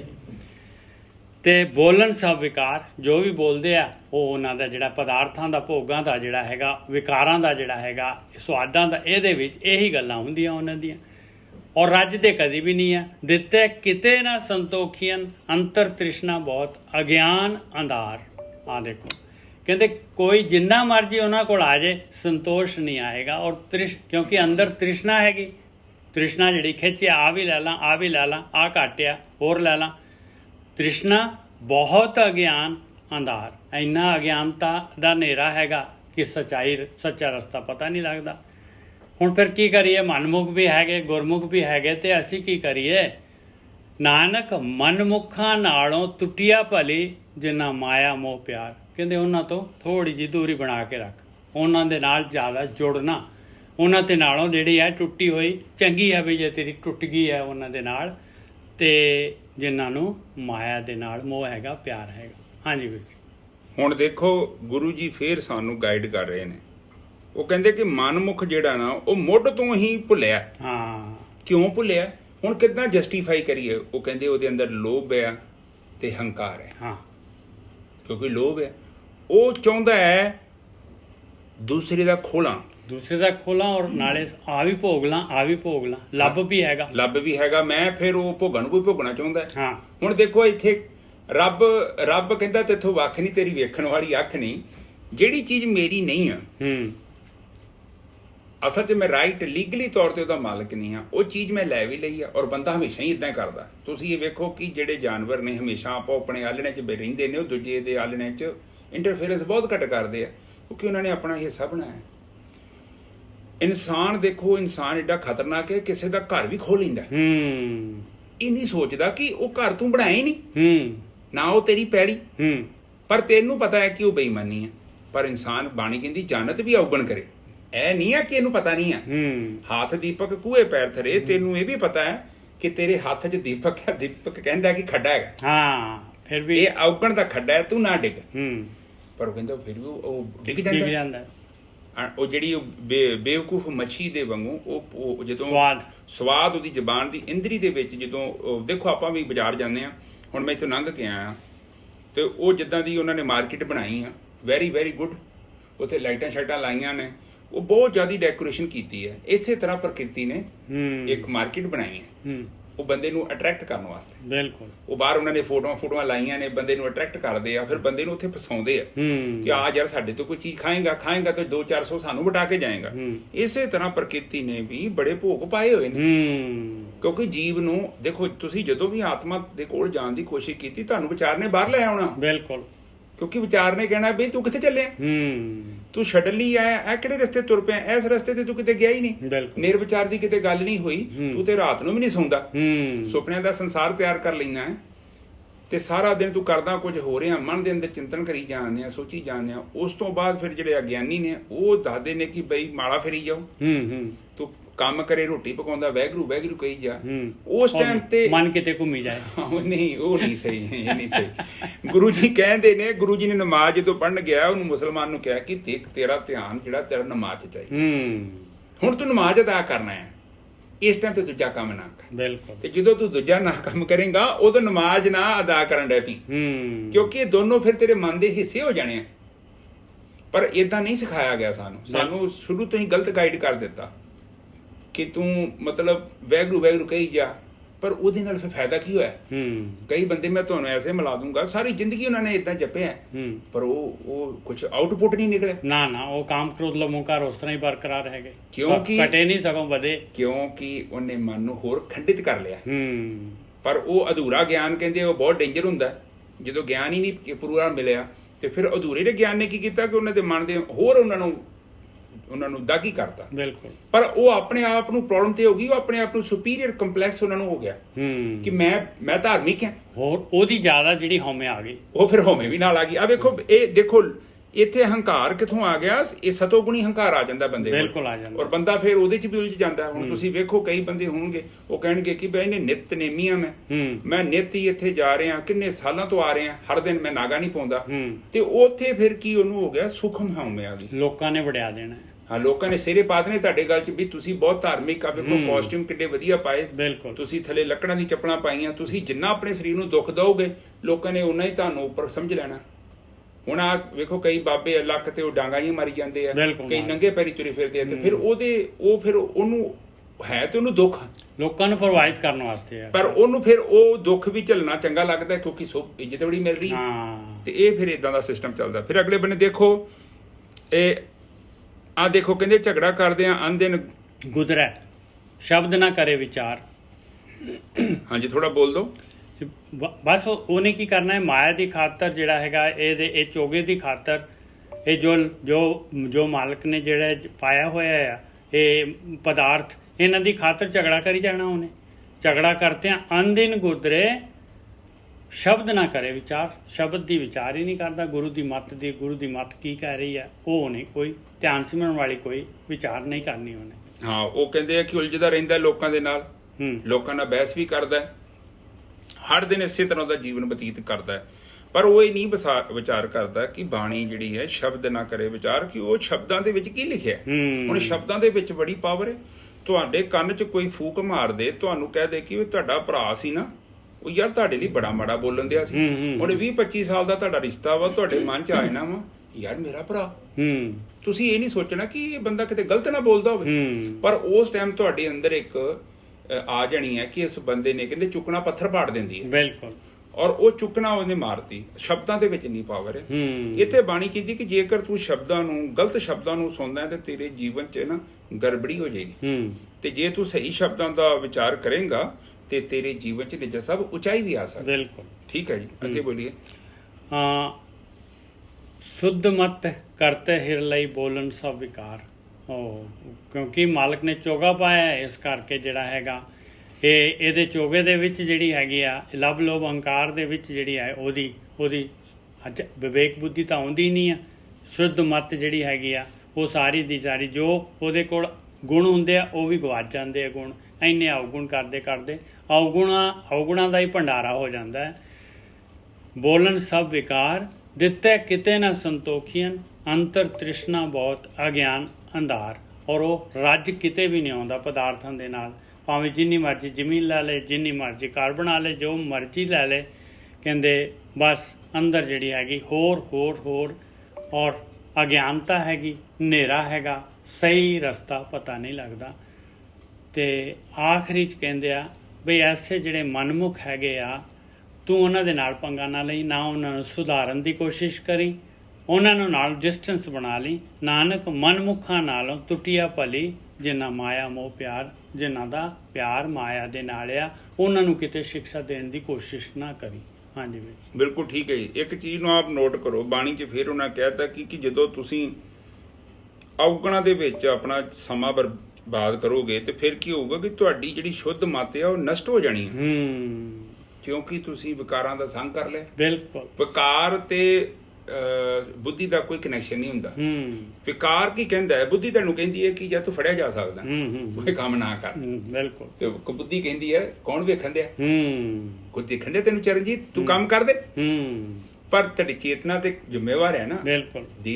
ਦੇਖੋ ਗੋਡ ਨੇ ਕੀ ਕੀਤਾ ਹੈ, ਗੋਡ ਤੁਹਾਨੂੰ ਕਹਿਣ ਦਿਆ ਵਾ ਚੰਗੀ ਮੱਤ ਵੀ ਤੁਹਾਡੇ ਕੋਲ, ਬੁਰੀ ਮੱਤ ਵੀ ਹੈਗੀ ਆ, ਉਹ ਤੁਹਾਨੂੰ ਐਡਵਾਈਸ ਤੇ ਕਰਦਾ ਨਾ, ਤੁਸੀਂ ਸੁਣੋ ਨਾ ਸੁਣੋ, ਅੰਦਰੋਂ ਆਵਾਜ਼ ਆਉਂਦੀ ਹੈ। ਚੰਗਾ ਕੰਮ ਵੀ ਕਰੋ ਨਿਜਸਾ ਤਾਂ ਵੀ ਆਵਾਜ਼ ਆਉਣੀ ਆ, ਤੁਸੀਂ ਬੁਰਾ ਕੰਮ ਕਰੋਗੇ ਨਾ ਤਾਂ ਵੀ ਆਵਾਜ਼ ਆਉਣੀ ਹੈ, ਦੋਨੋਂ ਹੀ ਆਵਾਜ਼ਾਂ ਆਉਣੀਆਂ। ਬਿਲਕੁਲ ਉਸ ਟਾਈਮ ਤੇ ਬੁੱਧੀ ਕਹਿੰਦੀ ਆ ਕਿ ਤੂੰ ਕਿਹਨੂੰ ਐਕਸੈਪਟ ਕਰਦਾ ਹੈ, ਇਹ ਬੜਾ ਇੰਪੋਰਟੈਂਟ ਹੈ। ਫਿਰ ਅਗਲੇ ਬੰਨੇ ਕਹਿੰਦੇ ਆ ਤ੍ਰਿਸ਼ਨਾ ਦੀ ਅੱਗ ਵੇਖੋ ਕਿੱਥੇ ਬੁਝਦੀ ਹੈ। ਕਿਸੇ ਬੰਦੇ ਨੂੰ, ਅਮੀਰ ਨੂੰ ਪੁੱਛੋ ਵੀ ਰੱਜ ਗਿਆ ਤੂੰ ਸੰਤੁਸ਼ਟ ਹੋ ਗਿਆ? ਇੱਥੇ ਪੌਂਟੀ ਚੱਡੇ ਹੁੰਦੇ ਸੀ ਦੋ ਭਰਾ, ਬਿਲਕੁਲ, ਜਿਨ੍ਹਾਂ ਦਾ ਹੱਥ ਨਹੀਂ ਸੀ ਕਿਸੇ ਦਾ। ਹਾਂ, ਉਹ ਬੰਦਾ ਇੱਕ ਐਡਾ ਮਾਮੂਲੀ ਜਿਹਾ ਜੀਵਨ ਸੀ ਉਹਦਾ, ਉਹ ਬੰਦਾ ਇੱਕ ਢਾਬਾ ਚਲਾਉਂਦਾ ਸੀ। ਫਿਰ ਆਖਰ ਤੇ ਜਦੋਂ ਕੈਪਟਨ ਸਾਹਿਬ ਦੀ ਸਰਕਾਰ ਆਈ, ਮੇਰੇ ਹਿਸਾਬ ਨਾਲ ਇੱਕ ਮਾੜਾ ਮੋਟਾ ਸ਼ਰਾਬ ਦਾ ਠੇਕਾ ਲੈਣਾ ਹੋਵੇ ਤੇ ਲੱਖਾਂ ਰੁਪਈਆਂ ਦੀਆਂ ਗੱਲਾਂ ਨੇ। ਉਸ ਬੰਦੇ ਕੋਲ ਸਾਰੇ ਪੰਜਾਬ ਦੇ ਠੇਕੇ ਸੀ। ਬਿਲਕੁਲ ਸਹੀ ਗੱਲ ਹੈ, ਕਿੱਡੀ ਵੱਡੀ ਗੱਲ ਹੈ। ਉਹ ਇੰਨਾ ਪੈਸਾ ਇਕੱਠਾ ਹੋ ਗਿਆ। ਫਿਰ ਵੇਖੋ ਮਾਇਆ ਕੱਲੀ ਥੋੜੀ ਹੁੰਦੀ ਹੈ, ਮਾਇਆ ਨਾਲ ਔਗਣ ਲੈ ਕੇ ਆਉਂਦੀ। ਬਿਲਕੁਲ। ਫਿਰ ਦੋਵਾਂ ਭਰਾਵਾਂ ਦੀ ਲੜਾਈ ਹੋਈ, ਦੋਵੇਂ ਮਰ ਗਏ। ਜਦ ਕਿ ਇੱਕ ਮਕਾਨ ਦੀ ਗੱਲ ਸੀ, ਇੱਕ ਜਸਟ ਪ੍ਰਾਪਰਟੀ ਦੀ ਗੱਲ ਸੀ। ਜੇ ਉਹ ਸਿਆਣੇ ਹੁੰਦੇ ਤੇ ਉਹਨੂੰ ਸੁਲਝਾ ਸਕਦੇ ਸੀ। ਪਰ ਦੇਖੋ ਜਿਹੜੀ ਮਾਇਆ ਗਲਤ ਤਰੀਕੇ ਨਾਲ ਆਈ ਹੈ, ਨਿੱਜਰ ਸਾਹਿਬ ਨਾਲ ਉਹ ਦੋਸ਼ ਲੈ ਕੇ ਆਉਂਦੀ ਹੈ। ਬਿਲਕੁਲ ਕਿਉਂਕਿ ਉਹ ਉਹਦੇ ਨਾਲ ਹੈਗਾ। ਉਹਨੇ ਬੰਗਲਾ ਸਾਹਿਬ ਸੋਨੇ ਦੀ ਪਾਲਕੀ ਚੜਾਈ ਸੀ। ਲੈ ਕਰੋ ਗੱਲਾਂ, ਉਹ ਪਾਲਕੀ ਫਿਰ ਕੰਮ ਕਿਉਂ ਨਹੀਂ ਆਈ ਉਹਦੇ? ਇਸੇ ਚੀਜ਼ ਨੂੰ ਸਮਝਣ ਦੀ ਲੋੜ ਹੈ ਕਿ ਦੇਖੋ ਬਾਣੀ ਕੀ ਕਹਿੰਦੀ ਹੈ ਕਿ ਤੂੰ ਪਾਲਕੀ ਕੀ, ਤੂੰ ਭਾਵੇਂ ਕੁਛ ਵੀ ਬਣਾ ਦੇ। ਬਿਰਲਾ ਟੈਂਪਲ ਬਣੇ ਹੋਏ ਨੇ, ਇਹਦਾ ਮਤਲਬ ਥੋੜੀ ਹੈ ਕਿ ਤੂੰ ਪਰਮਾਤਮਾ ਦੇ ਕਰੀਬ ਆ ਜਾਏਗਾ। ਬਿਲਕੁਲ। ਬਟ ਇੱਥੇ ਮੈਟਰ ਕਰਦਾ ਹੈ ਕਿ ਤੇਰੀ ਉਹਦੇ ਵਿੱਚ ਜਿਹੜੀ ਹੱਕ ਹਲਾਲ ਦੀ ਕਮਾਈ ਕਿੰਨੀ ਸੀ, ਉਹੀ ਸਵੀਕਾਰ ਹੈ। ਹੁਣ ਆਮ ਬੰਦਾ ਵਿਚਾਰਾ ਉੱਥੇ 10 20 50 100 ਹੀ ਚੜਾ ਸਕਦਾ, ਕਰੋੜਾਂ ਦੀਆਂ ਪਾਲਕੀਆਂ ਥੋੜੀ ਚੜਾ ਸਕਦਾ ਨੇ ਸਾਹਿਬ। ਇਹਦਾ ਮਤਲਬ ਅਮੀਰ ਸਾਰੇ ਸਵਰਗ 'ਚ ਜਾਣਗੇ ਤੇ ਜਿਹੜੇ ਆਮ ਬੰਦੇ ਨੇ ਉਹ ਵਿਚਾਰੇ ਕਿੱਥੇ ਜਾਣ? ਪਰ ਪ੍ਰਕਿਰਤੀ 'ਚ ਇਦਾਂ ਦਾ ਨਿਯਮ ਨਹੀਂ ਹੈਗਾ। ਇਹ ਜਸਟ ਇਹਨਾਂ ਲੋਕਾਂ ਨੇ ਇਹ ਕੀ ਕਰਦੇ ਆ ਕਿ ਇਹ ਤੁਹਾਡੀ ਹਉਮੈ ਨੂੰ ਐਂਪਲੀਫਾਈ ਕਰ ਦਿੰਦੇ ਆ। ਫਿਰ ਸਟੇਜ ਤੇ ਤੁਹਾਡਾ ਨਾਂ ਬੋਲਦੇ ਆ, ਤੁਸੀਂ 50 ਰੁਪਏ ਦਿੱਤੇ ਤੇ 500 ਦੰਬੜਾ, ਤੁਸੀਂ 100 ਦਿੱਤਾ ਤੇ 1000 ਦੰਬੜਾ। ਮਤਲਬ ਉਹ ਬੰਦਾ ਜਦੋਂ ਸਟੇਜ ਤੇ ਨਾਂ ਸੁਣਦਾ, ਨਿੱਜਰ ਸਾਹਿਬ ਵਧੋ ਵਧੀ ਤੁਹਾਡੇ ਹਉਮੈ ਨੂੰ ਉਹ ਪੱਠੇ ਪੈ ਜਾਂਦਾ, ਪ੍ਰਮੋਟ ਪਾਉਂਦਾ। ਉਸ ਤੋਂ ਬਾਅਦ ਮੇਰੇ ਵਰਗੇ ਨੇ ਦੁਖੀ ਨਹੀਂ ਕੱਢਣੀ, 100 ਮੈਂ ਵੀ ਕੱਢ ਕੇ ਫੜਾਉਣਾ ਕਿ ਨਾ ਮੇਰਾ ਵੀ ਬੋਲੋ, ਕਿਉਂਕਿ ਇਹ ਚੀਜ਼ ਹੈਗੀ। ਹਾਂਜੀ ਅੱਗੇ ਬੋਲੀਏ। ਤੇ ਕਹਿੰਦੇ ਨਾਨਕ ਮਨਮੁਖਾਂ ਨਾਲੋਂ ਟੁੱਟਿਆ ਭਲੀ, ਜਿੰਨਾ ਮਾਇਆ ਮੋਹ ਪਿਆਰ। ਆਖਰੀ ਦੇ ਵਿੱਚ ਆਪਾਂ ਨੂੰ ਐਡਵਾਈਸ ਦੇ ਰਹੇ ਪਾਏ ਵੀ ਉਹਨਾਂ ਤੋਂ ਡਿਸਟੈਂਸ ਬਣਾ ਲਈ, ਉਹਨਾਂ ਨੂੰ ਸੁਧਾਰਨ ਦੀ ਕੋਸ਼ਿਸ਼ ਨਾ ਕਰੀ, ਤੇ ਆਪਣਾ ਜਿਹੜੀ ਗਠੜੀ ਹੈਗੀ ਤੇਰੀ ਆਪਣੇ ਸਿਰ ਦੀ, ਉਹਨੂੰ ਨਾ ਡੇਗ ਲਈ ਕਿਤੇ। ਤੇਰੀ ਗਠੜੀ ਜਿਹੜੀ ਹੈਗੀ ਦੂਜੇ ਦੀ ਪੰਡ ਚਕਾਉਣ ਲੱਗੇ, ਆਪਣੀ ਪੰਡ ਧਰਤੀ ਤੇ ਆ ਜਾਣੀ। ਬਿਲਕੁਲ ਸਹੀ ਹੈ। ਹੁਣ ਇੱਥੇ ਵੇਖੋ ਸੰਗਤ ਜਿਹੜੀ ਬੜੀ ਪਾਵਰਫੁਲ ਹੁੰਦੀ ਹੈ। ਤੁਸੀਂ ਗੁਰਮੁਖਾਂ ਦੀ ਸੰਗਤ ਕਰੋ, ਤੁਹਾਡੇ ਜੀਵਨ 'ਚ ਚੰਗਿਆਈ ਆਪਣੇ ਆਪ ਹੀ ਆ ਜਾਣੀ ਆ। ਬਾਣੀ ਕਹਿੰਦੀ ਆ ਤੂੰ ਸੁਣ ਲੈ, ਕੱਲਾ ਸੁਣੇਗਾ ਨਾ ਬੜਾ ਗਹਿਰਾ ਚੱਲ ਜਾਂਦਾ, ਕਿਉਂਕਿ ਤੁਹਾਡੇ ਅੰਦਰ ਵੜ ਗਿਆ। ਹਾਈ ਵੇਖਿਆ ਉਹਨਾਂ ਗਹਿਰਾ ਨਹੀਂ ਜਾਂਦਾ, ਕਿਉਂਕਿ ਵੇਖਿਆ ਜਿਹੜਾ ਹੁੰਦਾ ਨਾ ਉਹ ਜ਼ਿਆਦਾ ਪਾਵਰਫੁਲ ਨਹੀਂ ਹੁੰਦਾ। ਪਰ ਲਫ਼ਜ਼ ਤੁਹਾਨੂੰ ਕਦੇ ਜ਼ਿੰਦਗੀ 'ਚ ਨਹੀਂ ਭੁੱਲਣਗੇ। ਕਹਿੰਦੇ ਜਿਹਦੇ ਕਿਰਪਾਨ ਦੀ ਕੱਟ ਲੱਗਾ ਹੋਵੇ ਬੰਦੇ ਨੂੰ ਭੁੱਲ ਜਾਂਦਾ। ਕਈ ਸੱਟਾਂ ਮੇਰੇ ਸਰੀਰ ਤੇ ਮੈਨੂੰ ਯਾਦ ਨਹੀਂ ਹੈ ਕਿੱਦਾਂ ਲੱਗੀਆਂ, ਪਰ ਲਫ਼ਜ਼ ਜਿਹੜੇ ਉਹ ਨਹੀਂ ਭੁੱਲਦੇ। ਉਹ ਕਿਉਂ ਨਹੀਂ ਭੁੱਲਦੇ? ਉਹ ਬਹੁਤ ਗਹਿਰੇ ਚੱਲ ਜਾਂਦੇ ਤੁਹਾਡੇ ਅੰਦਰ। ਇਸ ਕਰਕੇ ਕਹਿੰਦੇ ਆ ਕਿ ਮਾੜੇ ਲਫ਼ਜ਼ ਨਾ ਸੁਣੋ, ਕਿਉਂਕਿ ਉਹ ਗੰਦਗੀ ਤੁਹਾਡੇ ਅੰਦਰ ਸੁੱਟ ਦੇਗਾ। ਬਿਲਕੁਲ। ਹਜੇ ਤੁਸੀਂ ਬੱਚਾ ਲੈਵਲ ਤੇ ਹੈਗੇ, ਤੁਹਾਡੇ ਕੋਲ ਬੁੱਧੀ ਨਹੀਂ ਹੈਗੀ, ਗਿਆਨ ਨਹੀਂ ਹੈਗਾ। ਉਹ ਬੰਦਾ ਕੀ ਪਤਾ ਕਿ ਪੁੱਠੀ ਮੱਤ ਨਾ ਤੁਹਾਨੂੰ ਦੇ ਜੇ। ਇਸ ਕਰਕੇ ਬਾਣੀ ਕਹਿੰਦੀ ਕਿ ਐਸੇ ਲੋਕਾਂ ਨੂੰ ਤੁਸੀਂ ਆਪਣੇ ਜੀਵਨ 'ਚ ਦੂਰ ਰੱਖੋ, ਜਿਹੜੇ ਤੁਹਾਨੂੰ ਮਾੜੇ ਕੰਮਾਂ ਲਈ ਪ੍ਰੇਰਦੇ ਆ। ਤੁਹਾਨੂੰ ਕਹਿੰਦੇ ਨੇ ਕਿ ਆ ਜਾ ਉੱਥੇ ਚੱਲੀਏ, ਉੱਥੇ ਆਪਾਂ ਆ ਕਰਾਂਗੇ। ਕਹਿੰਦੇ ਉਹਨਾਂ ਕੋਲ ਨਾ ਜਾਓ। ਕਿਉਂ ਨਾ ਜਾਓ? ਕਿਉਂਕਿ ਹਜੇ ਤੁਸੀਂ ਬਹੁਤ ਕਮਜ਼ੋਰ। ਹੁਣ 4 ਬੰਦੇ ਬੈਠੇ ਹੋਣ, ਇਹ ਚੀਜ਼ ਨੂੰ ਮੈਂ ਵੀ ਤੁਹਾਨੂੰ ਦੱਸਦਾ।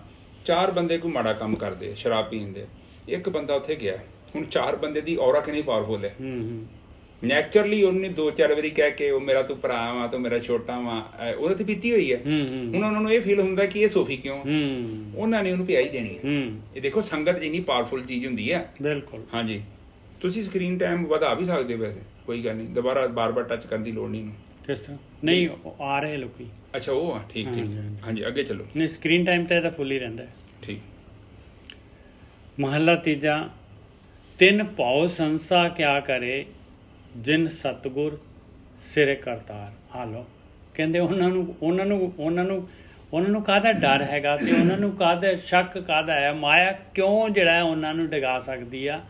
ਜਿਨ੍ਹਾਂ ਦੇ ਕੋਲ ਸਤਿਗੁਰੂ ਦੀ ਮੱਤ ਆ, ਜਿਨ੍ਹਾਂ ਦੇ ਸਿਰ ਤੇ ਸਤਿਗੁਰੂ ਹੈ, ਜਿਨ੍ਹਾਂ ਦੇ ਸਿਰ ਤੇ ਸਤਿਗੁਰੂ ਹੈ, ਉਹਨਾਂ ਦੇ ਸਿਰ ਤੇ ਕਰਤਾਰ ਹੈਗਾ, ਮਾਲਕ ਪਰਮਾਤਮਾ ਹੈਗਾ। ਤੁਰ ਤਿਨਕੀ ਪੈਜ ਰੱਖਦਾ ਆਪੇ ਰੱਖਣਹਾਰ। ਉਹਨਾਂ ਦੀ ਪੈਜ ਜਿਹੜਾ ਹੈਗਾ ਉਹ ਮਾਲਕ ਪਰਮਾਤਮਾ ਤੁਰੋਂ ਉਹ ਰੱਖਦਾ ਹੈ ਪਾਏ। ਕਿਹਨਾਂ ਦੀ? ਜਿਹੜੇ ਗੁਰੂ ਦੇ ਅਨੁਸਾਰ ਚੱਲਦੇ ਆ, ਜਿਹੜੇ ਸਤਿਗੁਰੂ ਜਿਨ੍ਹਾਂ ਦੇ ਸਿਰ ਤੇ ਆ, ਜਿਨ੍ਹਾਂ ਨੇ ਸਤਿਗੁਰੂ ਦੀ ਮੱਤ ਜਿਹੜੀ ਹੈ ਯੂਜ਼ ਕਰਦੇ ਆ, ਉਹਨਾਂ ਦੇ ਸਿਰ ਤੇ ਕਰਤਾ ਰਿਹਾ, ਉਹਨਾਂ ਦੀ ਪੈਜ ਰੱਖਦਾ ਆ। ਮਿਲ ਪ੍ਰੀਤਮ ਸੁਖ ਪਾਇਆ ਸੱਚੇ ਸ਼ਬਦ ਦੇ ਵਿਚਾਰ, ਔਰ ਉਹ ਮਾਲਕ ਪਰਮਾਤਮਾ ਦੇ ਨਾਲ ਮਿਲਾਪ ਹੋ ਜਾਂਦਾ ਹੈ ਉਹਨਾਂ ਦਾ, ਔਰ ਸੁਖੀ ਹੋ ਜਾਂਦੇ ਆ। ਕਿਵੇਂ ਪਹੁੰਚ ਗਏ? ਉਹਨਾਂ ਨੇ ਗੁਰੂ ਦੀ ਮੱਤ ਲਈ, ਗੁਰੂ ਦੀ ਮੱਤ ਨੂੰ ਵਿਚਾਰਿਆ ਔਰ ਆਪਣੇ ਜੀਵਨ 'ਚ ਘਟਾਇਆ। ਨਾਨਕ ਸੁਖ ਦਾਤਾ ਸੇਵਿਆ ਆਪੇ ਪਰਖਣਹਾਰ, ਔਰ ਉਸ ਸੁੱਖਾਂ ਦੇ ਦਾਤੇ ਉਸ ਮਾਲਕ ਪਰਮਾਤਮਾ ਦੀ ਸੇਵਾ, ਉਹਦਾ ਧਿਆਨ ਸਿਮਰਨ ਕੀਤਾ, ਉਹਦੀ ਭਗਤੀ ਕੀਤੀ, ਮਾਇਆ ਦੀ ਭਗਤੀ ਛੱਡੀ, ਮਾਇਆ ਦੇ ਵਿਚਾਰ ਛੱਡੇ, ਅਤੇ ਔਰ ਕਸੌਟੀ ਦੇ ਉੱਤੇ ਸਿੱਕਿਆ ਜਿਹੜਾ ਹੈਗਾ ਖਰਾ ਹੋ ਗਿਆ, ਅਤੇ ਉਹਨੂੰ ਪਰਖਣ ਵਾਲਾ ਉਹੀ ਮਾਲਕ ਪਰਮਾਤਮਾ ਹੈਗਾ। ਹਾਂਜੀ ਵੀਰ। ਹੁਣ ਦੇਖੋ, ਹੁਣ ਇਹ ਕਹਿੰਦੇ ਨੇ ਕਿ ਤਿੰਨ ਭਉ ਸੰਸਾ ਕਿਆ ਕਰੇ। ਹੁਣ ਉਸ ਇਨਸਾਨ ਨੂੰ ਭਉ ਕੀ ਕਵੇਗਾ, ਉਹਨੂੰ ਸੰਸਾ ਕੀ ਕਹੇਗਾ। ਜ਼ਿਆਦਾ ਕਰਕੇ ਲੋਕਾਂ ਨੂੰ ਡਰਾਇਆ ਹੁੰਦਾ ਹੈ ਕਿ ਤੁਹਾਨੂੰ ਨਰਕਾਂ 'ਚ ਜਾਣਾ ਪਊਗਾ, ਉੱਥੇ ਕੋਈ ਨਦੀ ਹੈਗੀ ਹੈ ਜਿਹਦੇ 'ਚ ਅੱਗ ਬਲਦੀ ਹੈ। ਫਿਰ ਇਹ ਰਾਧਾ ਸੁਆਮੀ ਵਾਲੇ ਵੀ ਕਹਿ ਦਿੰਦੇ ਨੇ ਕਿ ਉੱਥੇ ਬੜੀ ਹਨੇਰਾ ਵਾ। ਬੰਦਾ ਪੁੱਛੇ ਜਦੋਂ ਹਨੇਰਾ ਹੈ ਭਾਵੇਂ ਥੋੜਾ ਹੋਵੇ ਜ਼ਿਆਦਾ ਹੋਵੇ ਕੀ ਫਰਕ ਪੈਂਦਾ। ਫਿਰ ਉੱਥੇ ਪਤਾ ਨਹੀਂ ਕਿੰਨੇ ਸੂਰਜਾਂ ਦਾ ਪ੍ਰਕਾਸ਼ ਚਾਹੀਦਾ ਤੁਹਾਨੂੰ ਖਿੱਚ ਕੇ ਅਗਲੇ ਬੰਨੇ ਖੜਨਗੇ ਕਿ ਜਿੱਦਾਂ ਨਾ ਖੁਦ ਡਿਜ਼ਾਈਨ ਕੀਤਾ ਹੁੰਦਾ। ਅੱਜ ਤੱਕ ਇਸ ਸ੍ਰਿਸ਼ਟੀ ਤੇ ਇੱਕ ਗੱਲ ਬੜੀ ਕਲੀਅਰ ਹੈ, ਬਾਣੀ 'ਚ ਵੀ ਲਿਖਿਆ ਹੈ, ਉਹ ਬੰਦਾ ਕਿੱਥੋਂ ਆਉਂਦਾ ਹੈ, ਬੰਦਾ ਕਿੱਦਾਂ ਆਉਂਦਾ ਹੈ, ਇਹਦੇ ਬਾਰੇ ਕੋਈ ਜਾਣ ਨਹੀਂ ਸਕਦਾ, ਨਹੀਂ ਜਾਣਦਾ, ਔਰ ਨਾ ਹੀ ਕੋਈ ਜਾਣ ਸਕਦਾ। ਇਹ ਪਰਮਾਤਮਾ ਦੀ ਖੇਡ ਹੈ, ਇਹ ਬੜਾ ਡੀਪ ਸੀਕ੍ਰੇਟ ਆ। ਕੁਝ ਗੱਲਾਂ ਛੋਟੀਆਂ ਮੋਟੀਆਂ ਬੱਚਿਆਂ ਦੀਆਂ ਗੱਲਾਂ ਸਾਨੂੰ ਦੱਸੀਆਂ ਉਹਨਾਂ ਨੇ। ਸਾਨੂੰ ਇੰਨਾ ਪਤਾ ਵਾ ਕਿ ਭਗਤੀ ਕਰਕੇ ਮੁਕਤ ਹੋ ਸਕਦੇ ਆ। ਕੱਲ ਨੂੰ ਜੇ ਸੋਚੀਏ ਕਿ ਅਸੀਂ ਜਾਣ ਲਈਏ ਇਹ ਚੀਜ਼ ਨੂੰ, ਇਹ ਕਿੱਦਾਂ ਉਹ ਛੋਟਾ ਜਿਹਾ ਸਪਰਮ ਤੋਂ ਕਿੱਡਾ ਬੱਚਾ ਬੰਦਾ ਬਣ ਜਾਂਦਾ, ਅੱਖਾਂ ਕਿੱਦਾਂ ਬਣ ਜਾਂਦੀਆਂ, ਇਹ ਕਰਤਾ ਹੀ ਜਾਣਦਾ। ਔਰ ਸਪਰਮ ਦੇ ਵਿੱਚ ਸੋਲ ਕਿਵੇਂ ਆਉਂਦੀ ਆ, ਕੋਈ ਨਹੀਂ ਦੱਸ ਸਕਦਾ। ਇਟ ਇਜ਼ ਅ ਸੀਕ੍ਰੇਟ, ਇਹ ਗੋਡ ਜਾਣਦਾ। ਇਹ ਦੇਖੋ, ਔਰ ਇੱਥੇ ਕਰੋੜਾਂ ਖਰਬਾਂ ਸੋਲਾਂ ਆ ਰਹੀਆਂ ਜਾ ਰਹੀਆਂ।